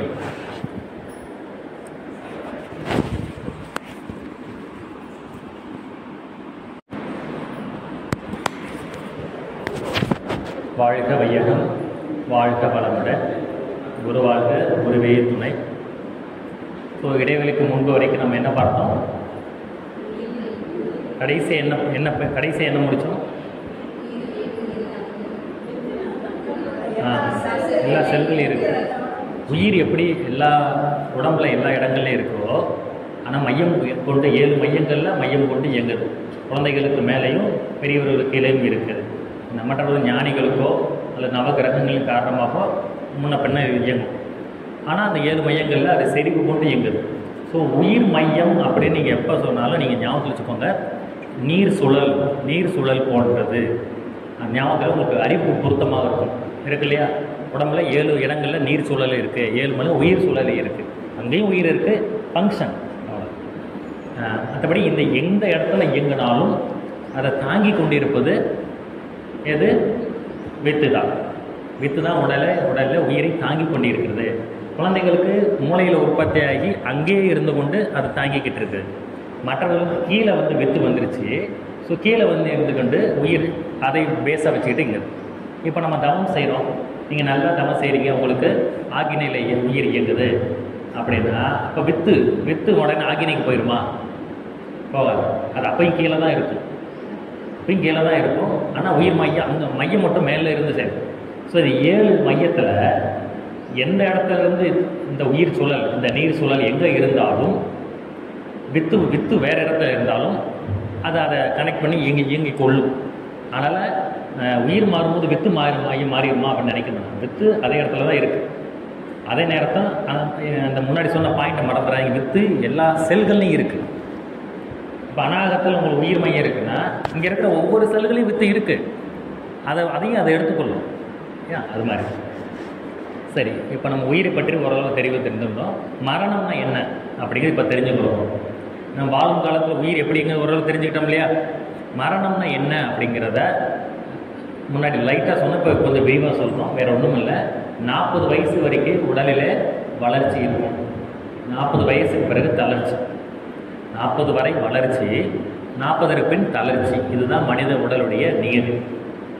உடலில் நம்ம உடம்பை எவ்வளவு டேமேஜ் பண்ணாலும் அது தாங்கும். எப்போ வேணால் 40 வயசு வரைக்கும் தாங்கிக்கும். என்ன, ஒயின் ஷாப் போய் நிறைய தண்ணி அடித்தாலும் சரி, எது பண்ணாலும் சரி, 40 வயசு வரைக்கும் அது தாங்கிக் கொள்ளும். ஆனால் அதுக்கப்புறம் தான் ஒன்றா ரிட்டர்ன் கொடுக்கும். ஏன் 40 வயசு வரைக்கும் தாங்குதுன்னா அது இறைவனுடைய டிசைன். வேலிடிட்டி, நம்ம ஃபோனுக்கு ரீசார்ஜ் பண்ணுறோம், அது 3 மாதம் வேலிடிட்டி. அதுக்கு அந்த 3 மாதத்துக்குள்ளே நீங்கள் அன்லிமிட்டடாக எவ்வளோ வேணால் பேசலாம். ஆனால் அதுக்கப்புறம் நீங்கள் பேசுகிறது கஷ்டம். அதே போன்றது தான் நம்முடைய உடல். நம்ம பிறக்கும் பொழுது அப்பா அம்மாவுடைய வித்து சேர்ந்து உடலை கட்டி கொண்டு வந்துச்சு. இந்த வித்துடைய வேலிடிட்டி 40 வருஷம்தான். 40 வயசு வரைக்கும் ஸ்ட்ராங்காக இருக்கும். 40 வயசுக்கு மேலே முகத்தில் இந்த இடத்துல லேசாக கோடு விழ ஆரம்பிக்கும். சதைகள் லேசாக தொங்க ஆரம்பிக்கும். 80 வயசில் சதைகள் ஃபுல்லாக தொங்கிடுது. ஸோ இது எப்போ ஸ்டார்ட் ஆகுது? 40 வயசில். அதை வச்சே நீங்கள் புரிஞ்சுக்கலாம் 40 வரை வளர்ச்சி. ஏன் நமக்கு முகத்தில் கோடு விழுது? 80 வயசில் ஏன் சதை தொங்கிடுது சொல்லுங்கள். இதெல்லாம் தெரிந்து கொண்டோம்னா மரணம் எப்படி நடக்குது அப்படிங்கிறத நீங்கள் புரிந்து கொள்ளலாம். முகத்தில் 40 வயசு முன்னாடி வரைக்கும் சதைகள் தொங்கலை. குழந்தைகளுக்கு தொங்கலை, 30 வயசில் தொங்கலை, 20 வயசில் தொங்கலை. ஏன்? புவி ஈர்ப்பு விசை எப்பொழுதுமே நம்ம இழுத்து கொண்டே இருக்குது. புவி ஈர்ப்பு விசை எப்பவுமே என்ன, கெட்டியான பொருளை கீழ் நோக்கி இருக்கும், லேசான பொருள் மேல் நோக்கி சொல்லும். தண்ணியில் அப்படி தான், கெட்டியான டஸ்ட்டு கீழே சேரும், லேசானது மேலுக்கு மேலே. அதே போல் இந்த பஞ்சபூதங்களால் ஆகிய இந்த உடம்பில் 4 பூதங்கள் பூமியலால் ஈர்க்கப்படும். என்ன, அதில் காற்று லேசானது, உயிர் அதை விட லேசானது. அப்போ உயிர் மேலே போக பார்ப்போம், உடம்பு கீழே போக பார்ப்போம். கரெக்டாக? அப்போ இந்த ரெண்டையும் போக விடாமல், பிரிய விடாமல் இணைச்சி பிடிச்சிருக்கிறது வித்து. அந்த வித்துல தான் எனர்ஜி இருக்குது. அந்த வித்துவில் தான் உயிர் ரீசார்ஜ் ஆகுது. சரி, இப்போ புவியீர்ப்பு விசை எப்பொழுதுமே இழுத்துக்கிட்டு இருக்குது. நம்ம முகத்தில், கன்னத்தில் எலும்பு இருக்குது, எலும்பு இருக்குது, சதை இருக்குது. இது ரெண்டுமே நரம்புகளால் இணைக்கப்பட்டு அப்படி செட் ஆகியிருக்கு. அதனால தான் புவியீர்ப்பு விசையை தாக்கு பிடிக்க முடியாமல் 40 வயசுக்கு அப்புறம் கோடு விழுதுன்னு என்ன அர்த்தம்? அந்த கட்டு லூஸ் ஆகுதுன்னு அர்த்தம். எலும்பு இருக்குது, சதை இருக்குது, நரம்புகளால் கட்டப்பட்டிருக்கு. 40 வயசு வரைக்கும் அப்படியே நல்லா இருக்குது. 40 வயசுக்கு மேலே கோடு விழாதுன்னா புவியீர்ப்பு விசை பிறந்ததுலேருந்தே இழுத்துக்கிட்டு தான் இருக்குது. ஆனால் நம்ம உடம்புல ஸ்டெமினா குறையுது, நம்ம உடம்புல தாங்கும் திறன் குறையுது. அப்போ நம்மளுடைய பவர் குறைஞ்ச உடனே அவர் தன் வேலையை காட்டுறாரு. அவர் எப்பயுமே காட்டிகிட்டு இருக்கிறாரு. நம்ம தம் கட்டிக்கிட்டு இருந்தோம் 40 வயசு வரைக்கும். அப்போ நம்முடைய தம் குறையுது. அப்போ அது லூஸ் ஆகுது. 60 வயசில் இன்னும் லூஸ் ஆகும். 80-90 வயசில் ஃபுல்லாகவே தூங்கிடுது, நரம்புகள் ஃபுல்லாகவே வலுவிழந்துடுது. அப்போ நரம்புகள் ஃபுல்லாக லூஸ் ஆகிடுச்சு. அதே நேரம் சதையை வெளியில் எடுக்க முடியாது, அது உள்ளுக்குள்ளே தான் இருக்கும். எலும்பு உள்ளே இருக்குது, சதைகள் தொங்கிட்டு இருக்குது. அப்போ நரம்புகள் ஃபுல்லாக தளர்ச்சி அடைஞ்சு விட்டதுன்னு. இந்த நரம்புகளுடைய வேலிடிட்டி 40 வருஷம்தான். 80 வயசில் முகம் மட்டும் தொங்காது, கை காலில் நடுங்குது. 90 வயசில், 100 வயசில், வயசு ஆக ஆக ஆக பிரச்சனைகள் தான் வருது உடம்புல.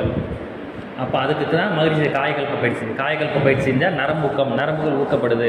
வித்துவுக்கு ஊக்கம், அதனால் நரம்புக்கு ஊக்கம். வித்து வேலிடிட்டி 40 வருஷம் முடிஞ்சிருது.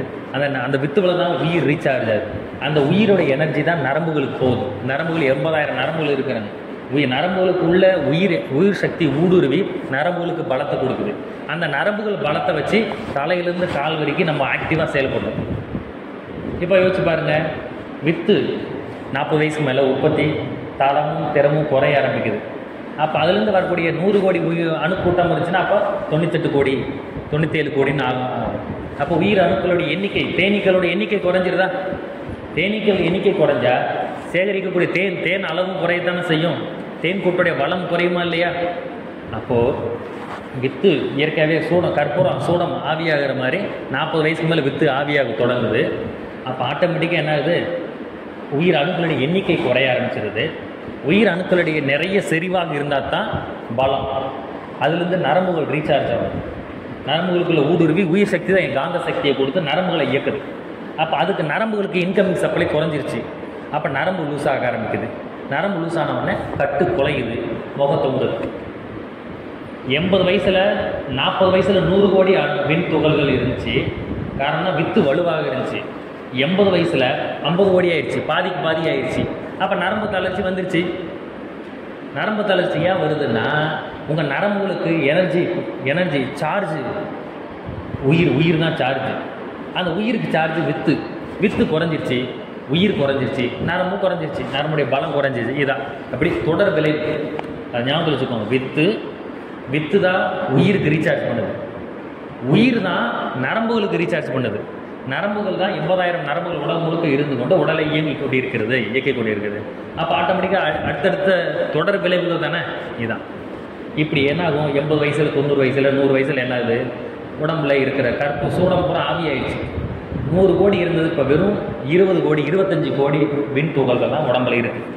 ஏன்னா இந்த 25 கோடி விண் துகள்களை மட்டுமே தாங்கக்கூடிய அளவு தான் விந்து இருக்குது, நாதம் இருக்குது. அப்போ என்ன ஆகும்? புவியீர்ப்பு விசை இழுத்து கொண்டே இருக்குது, உயிர் மேலே போய்கிட்டே இருக்குது. அப்போ நாளுக்கு நாள் தளர்ச்சி அடைஞ்சு கொண்டே வந்து ஒரு கட்டத்தில் என்ன ஆகுதுன்னா மரணம் எப்படி ஏற்படுதுங்கன்னா நல்லா தெளிவாக தெரிஞ்சுக்கோங்க. மகரிஷி சொல்கிறாரு, உடலை நடத்துவதிலே மரணம் என்பது இந்த உடலை நடத்த முடியாமல் உடலை நடத்துவதிலே உயிராற்றல் தோல்வி அடைந்து உடலை விட்டு வெளியேறுகிறது.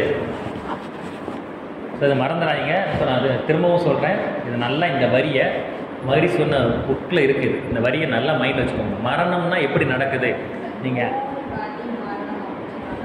என்னங்க?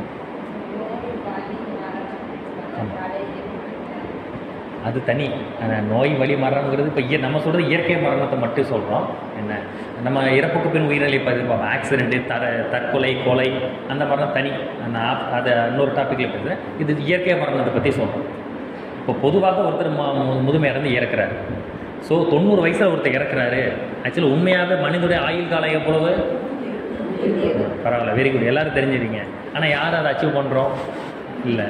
இப்பயும் ஒரு சில பேர் ரேராக நம்ம நாட்டிலையும் சரி, இந்த ஜப்பான் சீனாலெலாம் வாழ்கிறாங்க. ஒரு சில பேர் இருக்கிறாங்க 100 110 இருக்கிறாங்க, அப்படியெல்லாம் இருக்கிறாங்க. நான் 121 வயசு கூட ஒருத்தர் பார்த்தேன் பேப்பரில். அது உண்மையாக பொய்யான்னு தெரியல. அது மாதிரி இருக்குது. ஸோ மகரிஷி என்ன சொல்கிறாரு? மரணம் என்றால் என்ன அப்படின்னா, உடலை நடத்துவதிலே உயிர் ஆற்றல் தோல்வி அடைந்து, உயிர் தோற்றுச்சு, தோல்வி அடைந்து உடலை நடத்த முடியாமல் உடலை விட்டு வெளியேறுகிறது. எப்பா நான் ஒரு காலத்தில் நாங்கள் 100 பேர் கூட்டம், 100 கோடி பேர் கூட்டமாக இருந்தோம்ப்பா. என்ன காரணம்? உன் உடம்புல வித்து நல்லா இருந்துச்சு. இன்றைக்கி எங்கள் யூனியனில் ஆள் இல்லை, நாங்கள் வெறும் 20 கோடி தான் இருக்கிறோம். எங்களால் உன் உடம்புக்குள்ளே இருக்கிற ரத்த ஓட்டம், வெப்ப ஓட்டம், காற்றோட்டம், இவை எல்லாத்தையும் ஆர்கனைஸ் பண்ணி கொண்டு செலுத்த முடியல. ஏன்னா அப்போ இது இதயம் துடிக்கணும்ல, பிறந்தலேருந்து இதயம் கடைசி வரைக்கும் துடிச்சிட்டு இருக்குன்னா எனர்ஜி வேணும்ல. அப்போது எங்களால் இந்த வெறும் 20 கோடி அணுத்துகள்களை வைத்துக்கொண்டு 10 கோடி அணுத்துகள்களை வைத்துக்கொண்டு இவ்வளோ பிரம்மாண்டமான உடம்பை நடத்த முடியலன்னு தோல்வியை ஒத்துக்குது. மகரிஷி என்ன சொல்கிறாரு? ஒவ்வொரு செல்லுமே ஒரு ஃபேக்ட்ரி மாதிரி எங்கன்னு சொல்லியிருக்காரு இல்லையா? உடம்புல ஒவ்வொரு செல்லும் ஒரு ரசாயன தொழிற்சாலைங்கிறார். இப்போ தலைமுடியிலேருந்து கால் நகம் வரைக்கும் எவ்வளவு கோடி செல்கள், எவ்வளோ உறுப்புகள் இருக்குது. இதுக்கு மத்தியில் இதை மெயின்டைன் பண்ணோன்னா ரத்த ஓட்டம், வெப்ப ஓட்டம், காற்றோட்டத்தை வச்சு தான் மெயின்டைன் பண்ண முடியும். இவ்வளோத்தையும் நடந்திருக்கிற எனர்ஜி வேணும்ல. அந்த டிரைவர் சாப்பிட்டு எனர்ஜியாக இருந்தால் தானே அவர் வண்டி ஓட்டுவார். அவர் பசியோட இருந்து வண்டி ஓட்ட முடியாப்பான்னு இறங்கி போயிடுவார் இல்லையா? அதே மாதிரி தான் எங்களுக்கு தோல்வியை ஒத்துக்கொண்டு வெளியேறுகிறது, உடலை விட்டு வெளியேறு. இதுதான் மரணம். சரி, 90 வயசில் இப்போ அவர் ஒரு தாத்தா இறந்துட்டார். அந்த மரணத்தை தெளிவாக சொல்லுங்கள் அப்படின்னா, அவர் இறந்து விட்டார்னா அவருடைய உடலில் பெரிய அளவில் சேஞ்சஸ் எதுவும் இருக்காது. போஸ்ட்மார்ட்டம் பண்ணாலும் சரி, என்ன நீங்கள் அந்த விபத்து, கொலை, தற்கொலை இது போன்ற மரணத்தில் ஒரு 40 வயசுகளில் ஒருத்தர் கொலையாகி இறக்குறாருன்னா அவர் உடலில் 100 கோடி விண் துகள்கள் இருக்கும். ஸோ நான் அப்புறம் சொல்கிறேங்கிறத நான் இப்போயே சொல்லியிருந்தேன். 100 கோடி விண் துகள்கள் இருக்குது. ஆனால் வலுக்கட்டாயமாக அவருடைய உடம்பை விட்டு உயிர் வெளியேற்றப்படுகிறது. அவர் கொலை செய்யப்படுகிறார், அது தற்கொலை பண்ணிக்கிறாரு, அல்லது விபத்தில் மரணிக்கிறார். அப்போது வலுக்கட்டாயமாகவும் அந்த 100 கோடி அணுத்துகள் அங்கே இருக்குது, அது அப்படியே வெளியேறுது. அப்போது அந்த வித்து, அந்த மூலாதாரம் பிரேக் ஆகுது, உடையுது. அப்போ வித்து வெளியேறி சிறிய அளவிலோ அல்லது பெரிய அளவிலோ வித்து வெளியேறி தான் அந்த உயிர் வெளியேறும். இது வயதானவர்களுக்கு இந்த வெளிப்பாடு கம்மியாக இருக்கும், அல்லது இருக்கவே இருக்காது, பெரும்பாலும் இருக்காதுன்னே வச்சுக்கோங்களேன். விபத்து போஸ்ட்மார்ட்டம் பண்ணுறவங்க அந்த கொலை, தற்கொலை விபத்தில் உள்ளவர்களுக்கு, இளம் வயதில் உள்ளவர்களுக்கு, அவங்க இந்த 3ல் இறந்தார்களா அவங்கள மூலாதாரத்தில் இந்த வித்துடைய வெளிப்பாடு அதிகமாக இருக்கும். ஏன்னா அளவு ஏற்கனவே இருக்குது. அப்போ வம்பாகத்தான் வெளியேற்றப்படுகிறது. அப்போ அப்படி வெளியேற்றது, அப்போ அதை வச்சு புரிஞ்சுக்கலாம், வித்து வெளியேறி விட்டது, ஸோ வித்து போய்விட்டது, ஸோ சத்துன்னு போய்விட்டது, அதான் செத்து போய்விட்டார். வித்து தான் நம்முடைய சத்து, அதனால் அதுதான் தாங்கிட்டு இருக்கு. வித்து போய்விட்டது, ஸோ அவன் செத்து போய்விட்டான். அவனுடைய சத்து போய்விட்டது, ஸோ அவன் செத்து போய்விட்டான். இதுதான். ஸோ அகால மரணம் அடைபவர்களுக்கு மரணம் என்பதில் வெளிப்பாடுகள் இருக்கும், உடல் ரீதியான வெளிப்பாடுகள் இருக்குது. மற்றவர்களுக்கு அது இருக்கிறது. முதுமையினாலேயோ நோய்வாய்ப்பட்டு இறந்தாலோ வெளிப்பாடு இருக்காது. ஒருத்தர் கேன்சர் வந்து இறக்குறாரு, எய்ட்ஸ் வந்து இறக்குறாருன்னா அவர் வாழும் காலத்திலே 100 கோடிங்கிறது 10 கோடியாக மாறிடும். அந்த 100 கோடி அணுத்துகள்கள், விண்துகள் 10 கோடியாக மாறிடும். ஆட்டோமேட்டிக்காக அவருக்கு வெளிப்பாடு கம்மியாக இருக்கும். இந்த அகால மரணத்தில் மட்டும் அப்படி இருக்கும். சரி, அது தனி டாப்பிக்கு, அது அப்புறமா இப்போ டீட்டெயிலாக பேசுவோம். ஸோ மரணம்னா என்ன தெரிஞ்சுக்கிட்டோமா? உடலை நடத்த முடியல, தோல்வி அடைஞ்சு வெளியேறுகிறது, அவ்வளோதான். சரி, அது எப்போ மரணம் வந்தாலும் அப்படித்தான். எப்போ நான் இருந்தாலும் 120 வயசில் இறந்தாலும் அப்பையும் தோல்வி அடைந்து தான் வெளியேறுகிறது. உயிர் தோற்காமல் மரணம் வராது. உயிர் தோக்கவே இல்லை அப்படின்னா என்ன அர்த்தம்? அதுக்கு பேர் என்ன? ஆமாம், ஜீவசமாதி. போகர் சித்தர் பழனி மலை மேலே உட்காந்துருக்கிறார். அவர் எத்தனை வருஷம் வாழ்ந்தார்? போகர் சித்தர் எத்தனை வருஷம் உயிர் வாழ்ந்தார்? 500 வருஷம். மகிழ்ச்சி புக்கில் சொல்லியிருக்காரு, கேள்வி பதில் புக்கில் இருக்குது, அருள் தந்தையின் பதில் புக்கில் இருக்குது. ஆமாம், மகிழ்ச்சி வாழ்ந்தது 500 ஆண்டுகள். மகிழ்ச்சி போகர் சீனாவிலிருந்து வந்தவர், அவர் 500 ஆண்டுகள் வாழ்ந்தார் அப்படின்னு மகிழ்ச்சி எழுதியிருக்கிறார். அகத்தியர், அவர் பேர் அகஸ்டஸ் அவர் பேர். ஆமாம், அதை நம்ம தமிழில் சொல்லும்போது அகஸ்தியர்னு சொல்லிக்கலாம், அகத்தியர்னு சொல்கிறோம். ஏன்னா அது அவர் ஐரோப்பாவிலேருந்து வந்தவர், எந்த நாடுன்னு தெரியல. மகிழ்ச்சி அகஸ்டஸ் அப்படிங்கிற அவர் பேர். அவர் யூரோப்பிலேருந்து வந்தவர். புலிப்பாணி சித்தர்னு ஒருத்தர் இருக்கிறார், அவர் பழனிமலை அடிவாரத்தில் சமாதின்னு சொல்கிறாங்க. அவர் பேர் டைகர்ங்கிற அவர் யூரோப்பிலேருந்து வந்தவர். இவங்க 2 பேரும் ஐரோப்பாவிலேருந்து வந்தாங்க, நாடு தெரியல. சீனாவிலேருந்து போகர் வந்தார். போகர் 500 வருஷம் வாழ்ந்தார் அப்படின்னு மகிழ்ச்சி எழுதியிருக்கிறார். இந்த மாதிரி குரு சொன்ன டேட்டாவை மட்டும் சொல்கிறேன். மற்றவங்க எத்தனை வருஷம் வாழ்ந்தாங்கன்னு மகிழ்ச்சி சொன்ன மாதிரி தெரியல, எது சொன்னதை அப்படியே சொல்கிறேன். அப்போ 500 வருஷம் அவர் வாழ்ந்துருக்கிறாருன்னா 500 வருஷம் அவருடைய உடம்புல, போகருடைய உடம்புல உயிர் தோல்வி அடையலை. அப்புறம் வித்து தோல்வி அடையலை, வித்து தரமாகவும் திறமாகவும் இருந்திருக்கு. அதுதான், அது காயகல்ப யோகா. நம்ம பண்ணுறது காயகல்ப யோகாங்கிறது எளிய முறை காயகல்ப யோகா பயிற்சி. மகரிஷி நமக்கு எல்லாத்தையும் சொல்லிக் கொடுக்கல. அது கடினமான அல்லது நுட்பமான அல்லது ஹை லெவல் அட்வான்ஸ்டு டிப்ளமோ மாதிரி நம்ம வெறும் டிப்ளமோ படிச்சிருக்கோம், அது அட்வான்ஸ் டிப்ளமோன்னு வச்சுக்கோங்களேன். 500 வருஷம் 3000 வருஷம் வாழக்கூடிய காயகல்ப யோகா இருக்குது. அதை குரு நமக்கு சொல்லித்தரல. மகரிஷிக்கு தெரியும், அவரும் செய்யலை, நமக்கும் சொல்லிக் கொடுக்க மாட்டார். நாமும் செய்ய மாட்டார், நமக்கு சொல்லிக் கொடுக்கவும் மாட்டார். ஏன்னா எல்லோரும் 500 வருஷம் வாழ்ந்தால் என்ன ஆகும்? ஆமாம், 120 மட்டுமே கூட வச்சுக்கோங்க. 120 வருஷம் வாழ்ந்துருவோன்னு யோசிச்சு பாருங்கள், என்ன ஆகும்? எப்போ மரணம்னே தெரியாமல் இருக்கும் பொழுதே மனிதருடைய செயல்பாடுகள் எப்படி இருக்குது. ஆமாம். அதனால் அதனால் யாருமே அப்படி விரும்புறது கிடையாது. அப்படியே இருக்கு 120 வருஷம் இருந்தாலுமே இருக்குன்னு நினச்சா கூட பயம், நமக்குள்ளே பயம் வரும். 120 வயசு வரைக்கும் வாழ்ந்தால் நம்மளை யார் மதிப்பாங்க? நம்மளை மதிப்பாங்களா? யார் நமக்கு சோறு போடுறது? 70 வயசு மேலே ஆனாலும் உடம்பு தளர்ச்சி ஆகுது. அப்போ நம்ம அடுத்தவங்களை இன்னும் கவர்மெண்ட் ஸ்டாஃபாக இருந்தால் நிம்மதியாக இருக்கலாம், சாகிற வரைக்கும் பென்ஷன் வரும். மற்றவங்க நிலைமை தான் படாத பாடு, ரொம்ப கஷ்டம். என்ன பென்ஷன் வராது, கஷ்டப்பட்டு தான் இருக்கணும், அப்போ பிள்ளைகள் தாங்கணும். அப்படி பல விதமான சிந்தனைகள், குழப்பங்கள் இப்படி இருக்குது. அதனால் இன்னும் உடம்பு பத்திரம், என்ன தான் பென்ஷன் வாங்கினாலும் நம்ம உடம்பு கட்டுக்கோப்பாக இருக்கிற வரைக்கும் தான் பிள்ளைகள் கிட்ட நமக்கு மரியாதை. நம்ம உடம்பு மட்டும் படுக்கையாக படுத்து பார்த்தா தான் இந்த பிள்ளைங்க நம்ம எந்த அளவுக்கு பாசம் வச்சுருக்கிறாங்க அப்படிங்கிறது அப்போ தான் தெரியும். இந்த மாதிரி எவ்வளோ விஷயங்கள் இருக்குது. யாரும் அதை விரும்புறது கிடையாது. ஏன்னா நமக்கு மரியாதை குறையும், நமக்கு உடல் நலம், அப்படியெல்லாம் போராட்டமாக இருக்கும். அப்படி இல்லாமல் அந்த 120 வயசு ஃபுல்லாகவுமே ஆரோக்கியமாக வாழணும், திடகாத்திரமாக வாழணும், மரியாதையை கௌரவமாக சொந்த உழைப்பில் நம்ம வாழணும். அதுக்கு தான் காயகல்ப யோகா பயிற்சி.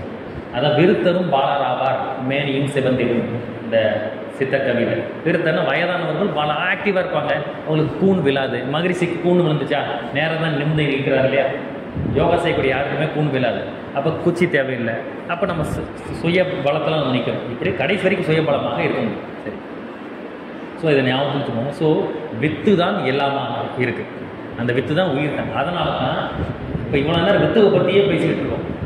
ஏன் அப்படின்னா இது உடம்புல ஒவ்வொரு செல்லில் இருக்குன்னு சொன்னோம்னா, நீங்கள் ஒவ்வொரு செல்லில் இருக்குங்கிறதுக்கு என்ன ப்ரூஃப் அப்படின்னா, மாயாவி மகரிஷி இந்த வித்துவை மாயாவி அப்படிங்கிறார். மாயம் எனும் வித்து அமுத ரசமாய் மாறி மரணமில்லா பெருவாழ்வு சித்தியாகும். ஒரு கவி இருக்குல்ல, காயகல்ப புக்கில் அந்த கவியை பார்த்துப்பீங்க. அது ஏன் மகரிஷி இந்த வார்த்தையை சொல்கிறாரு? மாயம் எனும் வித்து. மாயம்னா என்ன? இருப்பார் ஆனால் இல்லை ஆனால் இருப்பார். இப்போ நம்ம மனசு இருக்குது ஆனால் பார்க்க முடியுதா? இருக்குது, ஒத்துக்கிறோம். டாக்டர்கிட்ட போனால் தெரியாது அவங்களுக்கு. உடம்பு ஃபுல்லாக இருக்கு பார்க்கணும். டாக்டர் சொல்கிறாங்க உடம்புல உயிர் எங்கே இருக்குன்னு தெரியல. முன்னாடி இதயத்தில் தான் உயிர் இருக்குதுன்னு சொன்னாங்க. இப்போ ஹார்ட் ரீப்ளேஸ்மெண்ட் சர்ஜரி வந்துருச்சு. ஒரு இதயத்தை எடுத்து இன்னொரு இதயத்தை வைக்கலாம்.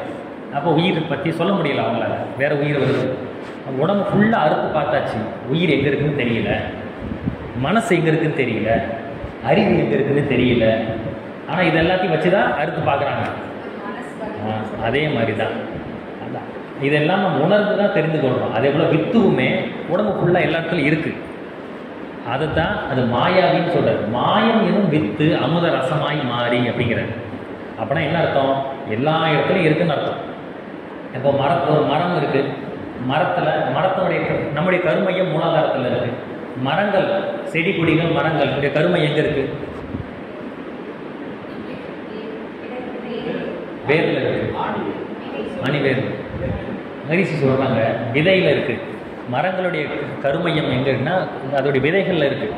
ஒரு மரத்தில் ஆயிரக்கணக்கான விதைகள் வருதுன்னா அந்த கருமையத்துடைய காப்பி, அதோடைய ப்ளூ பிரிண்ட் எல்லா விதைகளும் இருக்கும். அப்போ அந்த விதையை போட்டால் முளைக்குது. இப்போ விதையே இல்லாமலே செடிகள் முளைக்குது. வேர்கள், இந்த பன்னீர் பூ மரம் வேர்கள் வழியாக முளைச்சி வரும். முருங்கை மரத்தை விதையிலையும் வரும், கிளையை வெட்டி வச்சாலும் வரும். என்ன இலையை வச்சு செடி முளைக்கிறதெல்லாம் கண்டுபிடிச்சிருக்காங்க இருக்குது. அப்போ எந்தெந்த வழியிலையும் அந்த செடி முளைக்குதோ அப்போ எல்லா இடத்துலையும் கருமையும் இருக்குன்னு அர்த்தம். முருங்கை மரத்துடைய விதையில் அது கருமையும் இருக்குது. அதே நேரம் அதோடைய கிளையை எங்கே ஒடிச்சு வச்சாலும் வருதுன்னா அப்போ அதோடைய உடம்புல இருக்கிற எல்லா செல்கள்லையும் கருமையும் இருக்குன்னு அர்த்தம். எல்லா இடத்துலையும் உயிர் மையம் இருக்குன்னு அர்த்தம்.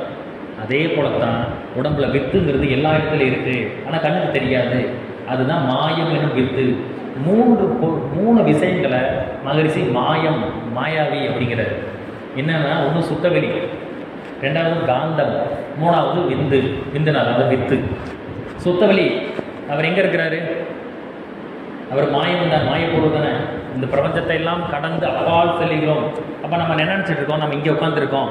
சுத்தவெளி இறைவன் எங்கேயோ பிரபஞ்சத்தை தாண்டி இருக்கிறார் நம்ம நினைக்கிறோம். ஆனால் இங்கேயும் ஊடுருவி இருக்கிறார் இல்லையா? தூணிலும் இருப்பான், துரும்பிலும் இருப்பாங்க. அப்போ அவர் மாயாவி. இறைவன் ஒரு மாயப்பொருள். அதான் பாய்ம பொருள்ங்கிற வார்த்தை சொல்கிறார். பாய்ம பொருள்லாம் என்ன? பாய்ந்து ஊடுருவி இறங்கிடுது. என்ன? அப்போ காந்தமும் எல்லா இடத்துலையும் பிரபஞ்சம் முழுக்க பாஞ்சு நிரம்பி இருக்கு.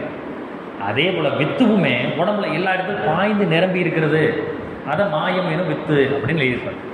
ஸோ வாழும் காலத்தில் உடம்புல உயிர் எப்படி இருக்குது எல்லாம் தெளிவாக தெரிஞ்சுக்கிட்டோம். மரணம் எப்படி நேருகிறதுன்னு நம்ம தெரிஞ்சுக்கிட்டோம். வித்து குறைந்தால் சத்து போய் வருகிறது, அதுதான் செத்து போய்விட்டான். சரி, இப்போ அடுத்த இன்னொரு மரணத்தை பற்றி ஒன்று சொல்லுவாங்க. மரணம் உயிர் வெளியேறும்போது வாய் வழியாக வெளியேறும், தலை வழியாக வெளியேறிச்சு அப்படிலாம் சொல்லுவாங்களே, அதெல்லாம் உண்மையா? அப்படியெல்லாம் கிடையாது. உயிர் ஒன்றும் உடம்புல அடைக்கப்பட்டு இல்லை. உயிர் அடைக்கப்பட்டு ஒரு சிம் கார்டு இல்லை, சிம் கார்டு இந்த வழியாக தான் வெளியில் எடுக்க முடியுங்கிற மாதிரி இல்லை. நம்பிக்கை தான் அக்கா.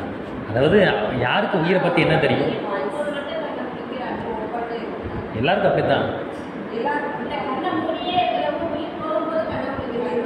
யார் இறந்தாலும் கண்கள் திறந்தா இருக்கும். பெரும்பாலும் கண்கள் திறந்தா இருக்கும், அப்புறம் கண்ணை மூடுவாங்க.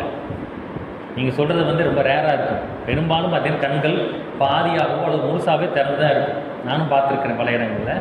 அது திறக்கிறது ஒரு மேட்ரு கிடையாது. உயிர் எங்கேருந்து வெளியே போகிறது அப்படிங்கிறது அது ஒரு பொருள் கிடையாது. அது கண்ணுக்கு தெரியாமல் எல்லா இடத்துலையும் நிறைஞ்சிருக்கு.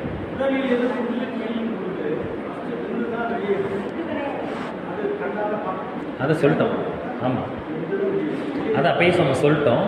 அதான் சொன்னல, அது முதியவர்களுக்கு அந்த வெளிப்பாடு குறைவாகவும் இருக்கும் அல்லது இல்லாமலும் இருக்கும். ஏன்னா வாழும் காலத்திலே அது ஆவியாயிருச்சு, கற்பூரம் கரைஞ்ச மாதிரி கரைஞ்சிருச்சு. அகால மரணத்தில் வெளிப்பாடு அதிகமாக இருக்கும். இதுதான் பிரச்சனை. ஸோ உடலை விட்டு வெளியேறுவது, உயிர் வெளியேற்ற தனி வழி அப்படியெல்லாம் ஒன்றும் கிடையாது.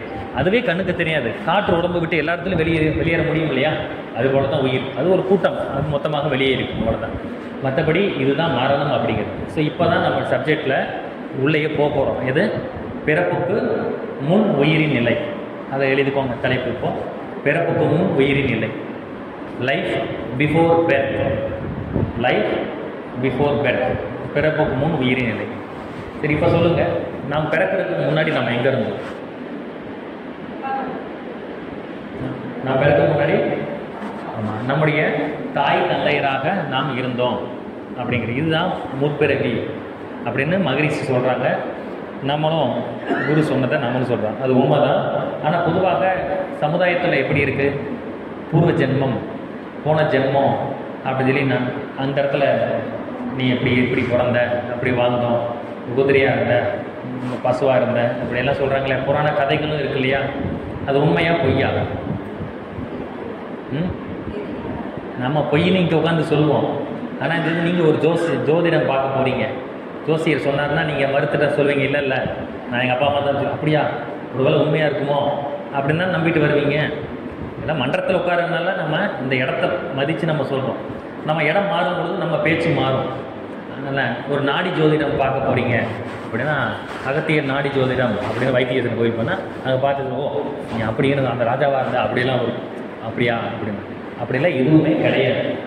நாம் பிறப்பதற்கு முன்பாக எதுவாக இருந்தோம்னா நம்முடைய தாய் தந்தை இவர்களாக இருந்தோம். அவர்களுடைய மறுபிறவி தான் நாம். நம்முடைய மறுபிறவி தான் யார்? நம்முடைய பிள்ளைகள் இல்லையா? அப்போ பிள்ளை இல்லாதவர்களுக்கு மறுபிறவி இல்லையா அப்படின்னா அப்படி இல்லை. மறுபிறவினா ரெண்டு இருக்குது. அதை நான் இறப்புக்கு பின் உயிர் நிலையை அந்த டாபிக் வரும்போது நான் சொல்கிறேன். அதை அப்போ கேளுங்க. நான் மறந்துட்டாலும் நீங்கள் ஞாபகப்படுத்துங்க. ஸோ இப்போ இதை மட்டும் வச்சுக்குவோம்.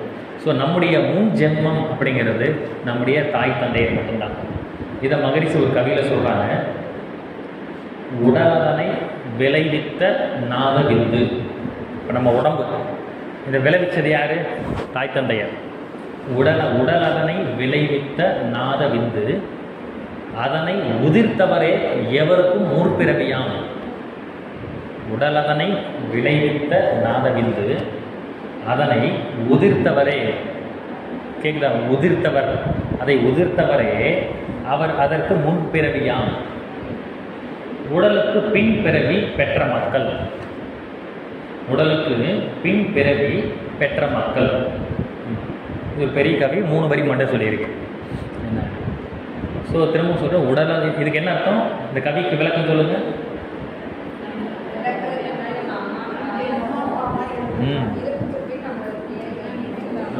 ஸோ உடலதனை விளைவித்த நாதவிந்து, அதனை உதிர்த்தவரை எவருக்கும் முன்பிறவியாம். அதற்கு முன்பிறவி. அப்போ நம்ம உடம்பு இப்படி உருவாச்சு தாய் தந்தையுடைய வித்து சேர்க்கையினால.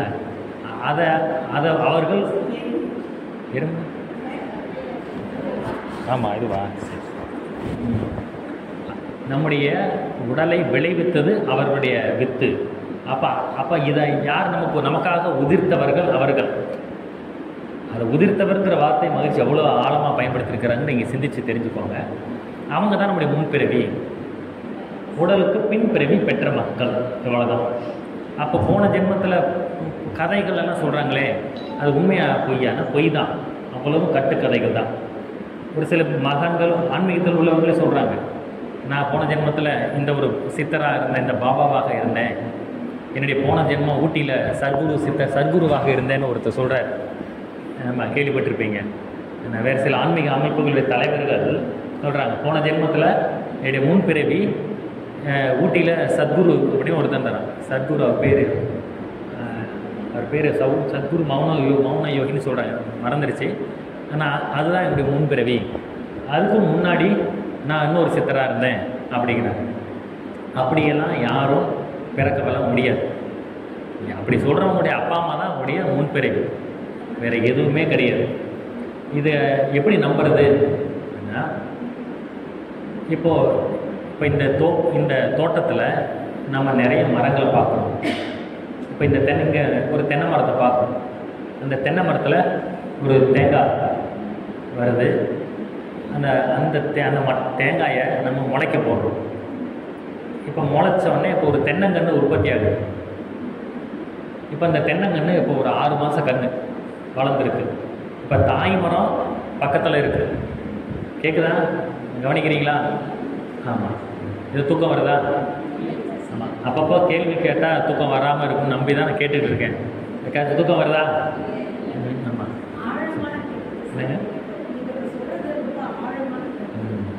அதனால் மைண்டில் அப்படியே நோட்ஸ் எடுத்துக்கோங்க. ஸோ நம்ம இங்கே நிறைய தென்னை மரங்கள் பார்க்குறோம். அந்த தென்னை மரத்தில் ஒரு தேங்காய் மட்டும் எடுத்து பக்கத்துலேயே முளைக்க போடுறோம். முளைச்சிக்கிறது 6 மாத கன்று. இப்போ தாய் மரம் பக்கத்தில் இருக்குது, ஒரு 10 வருஷ மரம் தாய் மரம் இருக்குது. அதுக்கு பக்கத்தில் கீழே ஒரு 6 மாத கன்று தென்னங்கன்று முளைச்சிருக்கு. அதுவும் ஒரு உயிர் தான். என்ன இப்போது நாம் சொல்கிறோம், இந்த தென்னைக்கன்று, இந்த 6 மாத தென்னைக்கன்று இப்போ தான் இந்த உடம்புல இருக்குது. 6 மாதத்துக்கு முன்னாடி இந்த தென்னங்கன்று வேறு ஒரு மாந்தோப்பில் இருந்துச்சு. அந்த மாந்தோப்பில் ஒரு மாமரம் செத்து போயிடுச்சு. அந்த மாமரத்துடைய ஆவி தான் இந்த தென்னை மரத்தில் வந்து புகுந்து, இந்த தேங்காயில் புகுந்து இப்போ இந்த தென்னங்கன்றாக முளைச்சி வருது அப்படின்னு சொன்னோம். இதை நம்ப முடியுதா? இதை நம்ம நம்புறோமா? இல்லை இல்லையா? அப்போ உண்மை என்ன? இப்போ எது உண்மை? அப்போ 6 மாதத்துக்கு முன்னாடி இந்த தென்னங்கன்று எங்கே இருந்துச்சு? ஆமாம், தாய் மரத்தில் ஒரு பகுதியாகவே இருந்துச்சு. தாய் மரத்துடைய உயிரில் ஒரு யூனிட், ஒரு பகுதி. அது தனியாக செயல்படுவதற்கு ஒரு வாய்ப்பு கிடச்சிருக்கு. அது என்ன வாய்ப்பு அப்படின்னா, அந்த தேங்காய், அந்த இளநீ நம்ம முத்த விட்டுட்டோம். முத்த விட்டு அதை பறித்து புதைச்சிருக்கோம். இப்போ அது முளைக்குது.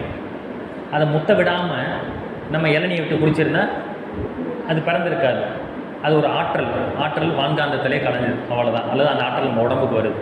அது ஒரு ஆற்றல். அந்த தென்னை மரத்துடைய உடலுடைய எனர்ஜி ஆற்றலின் ஒரு பகுதி தான் அந்த இளநீ.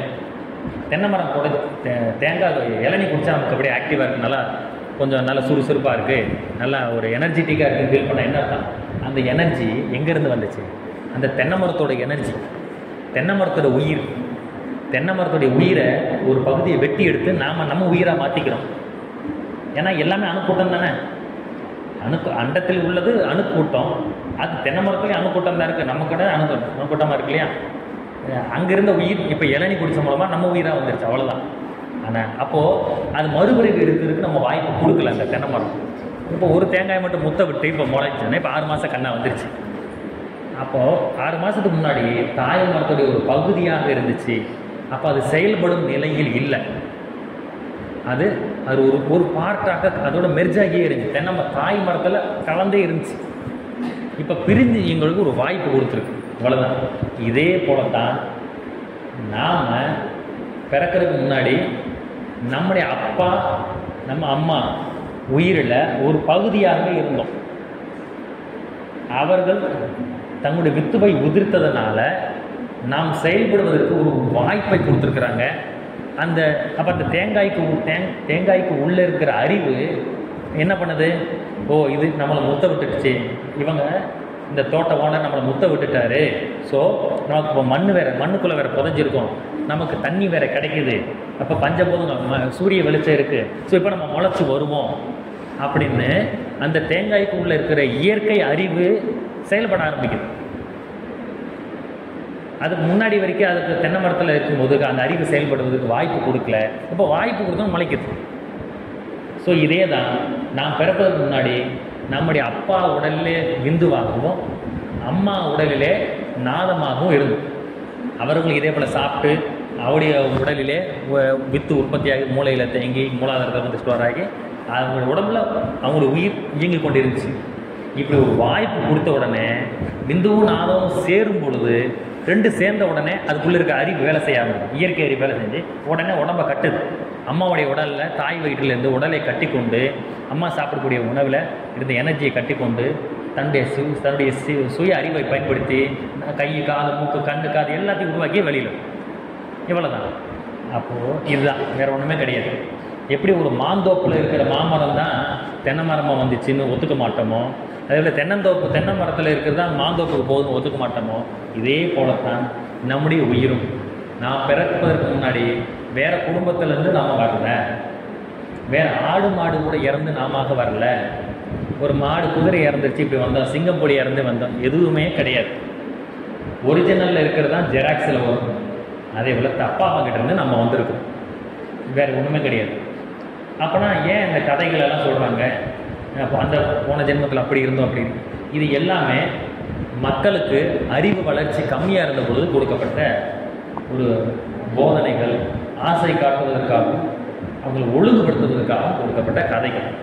அவங்கள சுவாரஸ்யமாக சரி ஏதோ ஒரு காரணத்துக்காக ஒரு வேலையை செய்ய வைக்கணும், அதுக்காக கொடுக்கணும், வேறு ஒன்றுமே கிடையாது. சரி, இதுதான் பிறப்புக்கு முன் உள்ள உயிரின் நிலை. சரி, இதில் ஏதாவது சந்தேகம் கேளு. இது ரொம்ப சிம்பிளாக முடிக்கிற மாதிரி இருக்கும். இதை தவிர வேறு ஒன்றுமே இல்லை. சரி, இப்போ நீங்கள் கேட்கலாம்னு நானே கேட்குறேன். நம்ம பிறக்கிறதுக்கு முன்னாடி அப்பா அம்மாவாக இருந்தோம் சரி, ஆனால் ஏன் நம்மளால் உணர முடியல? இப்போ நமக்கு வயசு 40 வயசு ஆகுது, இல்லை 30 வயசு ஆகுது, 70 வயசு ஆகுதுன்னா இந்த 70 வயசுக்கு முன்னாடியோ அல்லது இந்த 30 வயசுக்கு முன்னாடி நம்ம அப்பா அம்மா உடம்புல உயிராக இருந்தோம் இல்லையா, ஒரு பகுதியாகவே இருந்தோம். அதை நம்மளால் ஃபீல் பண்ண முடியல. ஏன் நம்மளால் ஃபீல் பண்ண முடியல? ஏன் அதை நமக்கு தெரிய மாட்டேங்குது? ஒன்றுமே தெரிய மாட்டேங்குது. ஏன் ஃபீல் பண்ண முடியலன்னா அதுதான் இறைவனுடைய அறிவு. அப்படி ஃபீல் பண்ண முடிஞ்சுன்னா நமக்கு இன்னும் மூளை குழம்பிடும், நமக்கு பைத்தியம் தான் பிடிக்கும். நம்ம முற்பிறவியில் செஞ்சது, அப்பா அம்மா செஞ்சது எல்லாமே நமக்கு ஞாபகத்துக்கு வந்துச்சுன்னா நம்ம சுயமாக செயல்படவே முடியாது. அதே போல் ஆனால் செயல்கள்லாம் இருக்கும். அப்பா அம்மா செஞ்ச பாவம் புண்ணியம் எல்லாமே நமக்குள்ளே இருக்குது. அது அந்தந்த நேரத்தில் வெளிப்படும். அதெல்லாம் வெளிப்படும் போது சுயமாக வெளிப்படும். நீங்கள் இப்போ நம்ம ஒரு காரியம் செய்கிறோம், நம்ம சாதாரணமாக பேசுகிறோம். அப்படி பேசும்போது நீங்கள் அவங்க அப்பா மாதிரி பேசுகிறான், அப்படி பேசுகிற ஸ்டைல் அவங்க அப்பா மாதிரி இருக்குது, அவங்க அம்மா மாதிரி இருக்குது அப்படி சொல்கிறோம் இல்லையா? இது எல்லாமே அவங்களுடைய வித்துல பதிஞ்சிருக்கு. வித்துவில் பதிஞ்சு மறுபடியும் விரியுது. மகரிஷி ஒரு அழகான உதாரணம் சொல்கிறாரு. இப்போ ஒரு ஆலமரம் பார்க்குறோம். ஆலமரம் ரொம்ப பெருசாக இருக்குது. அந்த ஆலமரத்தில் இருக்கிற அவ்வளவு தன்மைகள், எந்த வருஷம் பூக்கணும், காய்க்கணும், எல்லா தன்மைகளும் அவ்வளோ பெரிய மரத்துடைய அந்த சின்ன மினி விதையில், ஆலமரத்தை பழத்தில் நிறைய 100 விதைகள் இருக்குது, அதுக்குள்ளே பதிஞ்சிருக்கு. மிகப்பெரிய மரம் ஒரு கண்ணுக்கு மிகச்சிறிய ஒரு விதைக்குள்ளே பதிஞ்சிருக்கு. மறுபடியும் அது முளைச்சி வரும் பொழுது அதே வருது. அதே போல் தாய் தந்தை 2 பேருடைய அறிவு, ஆற்றல், கேரக்டர், உருவ அமைப்பு,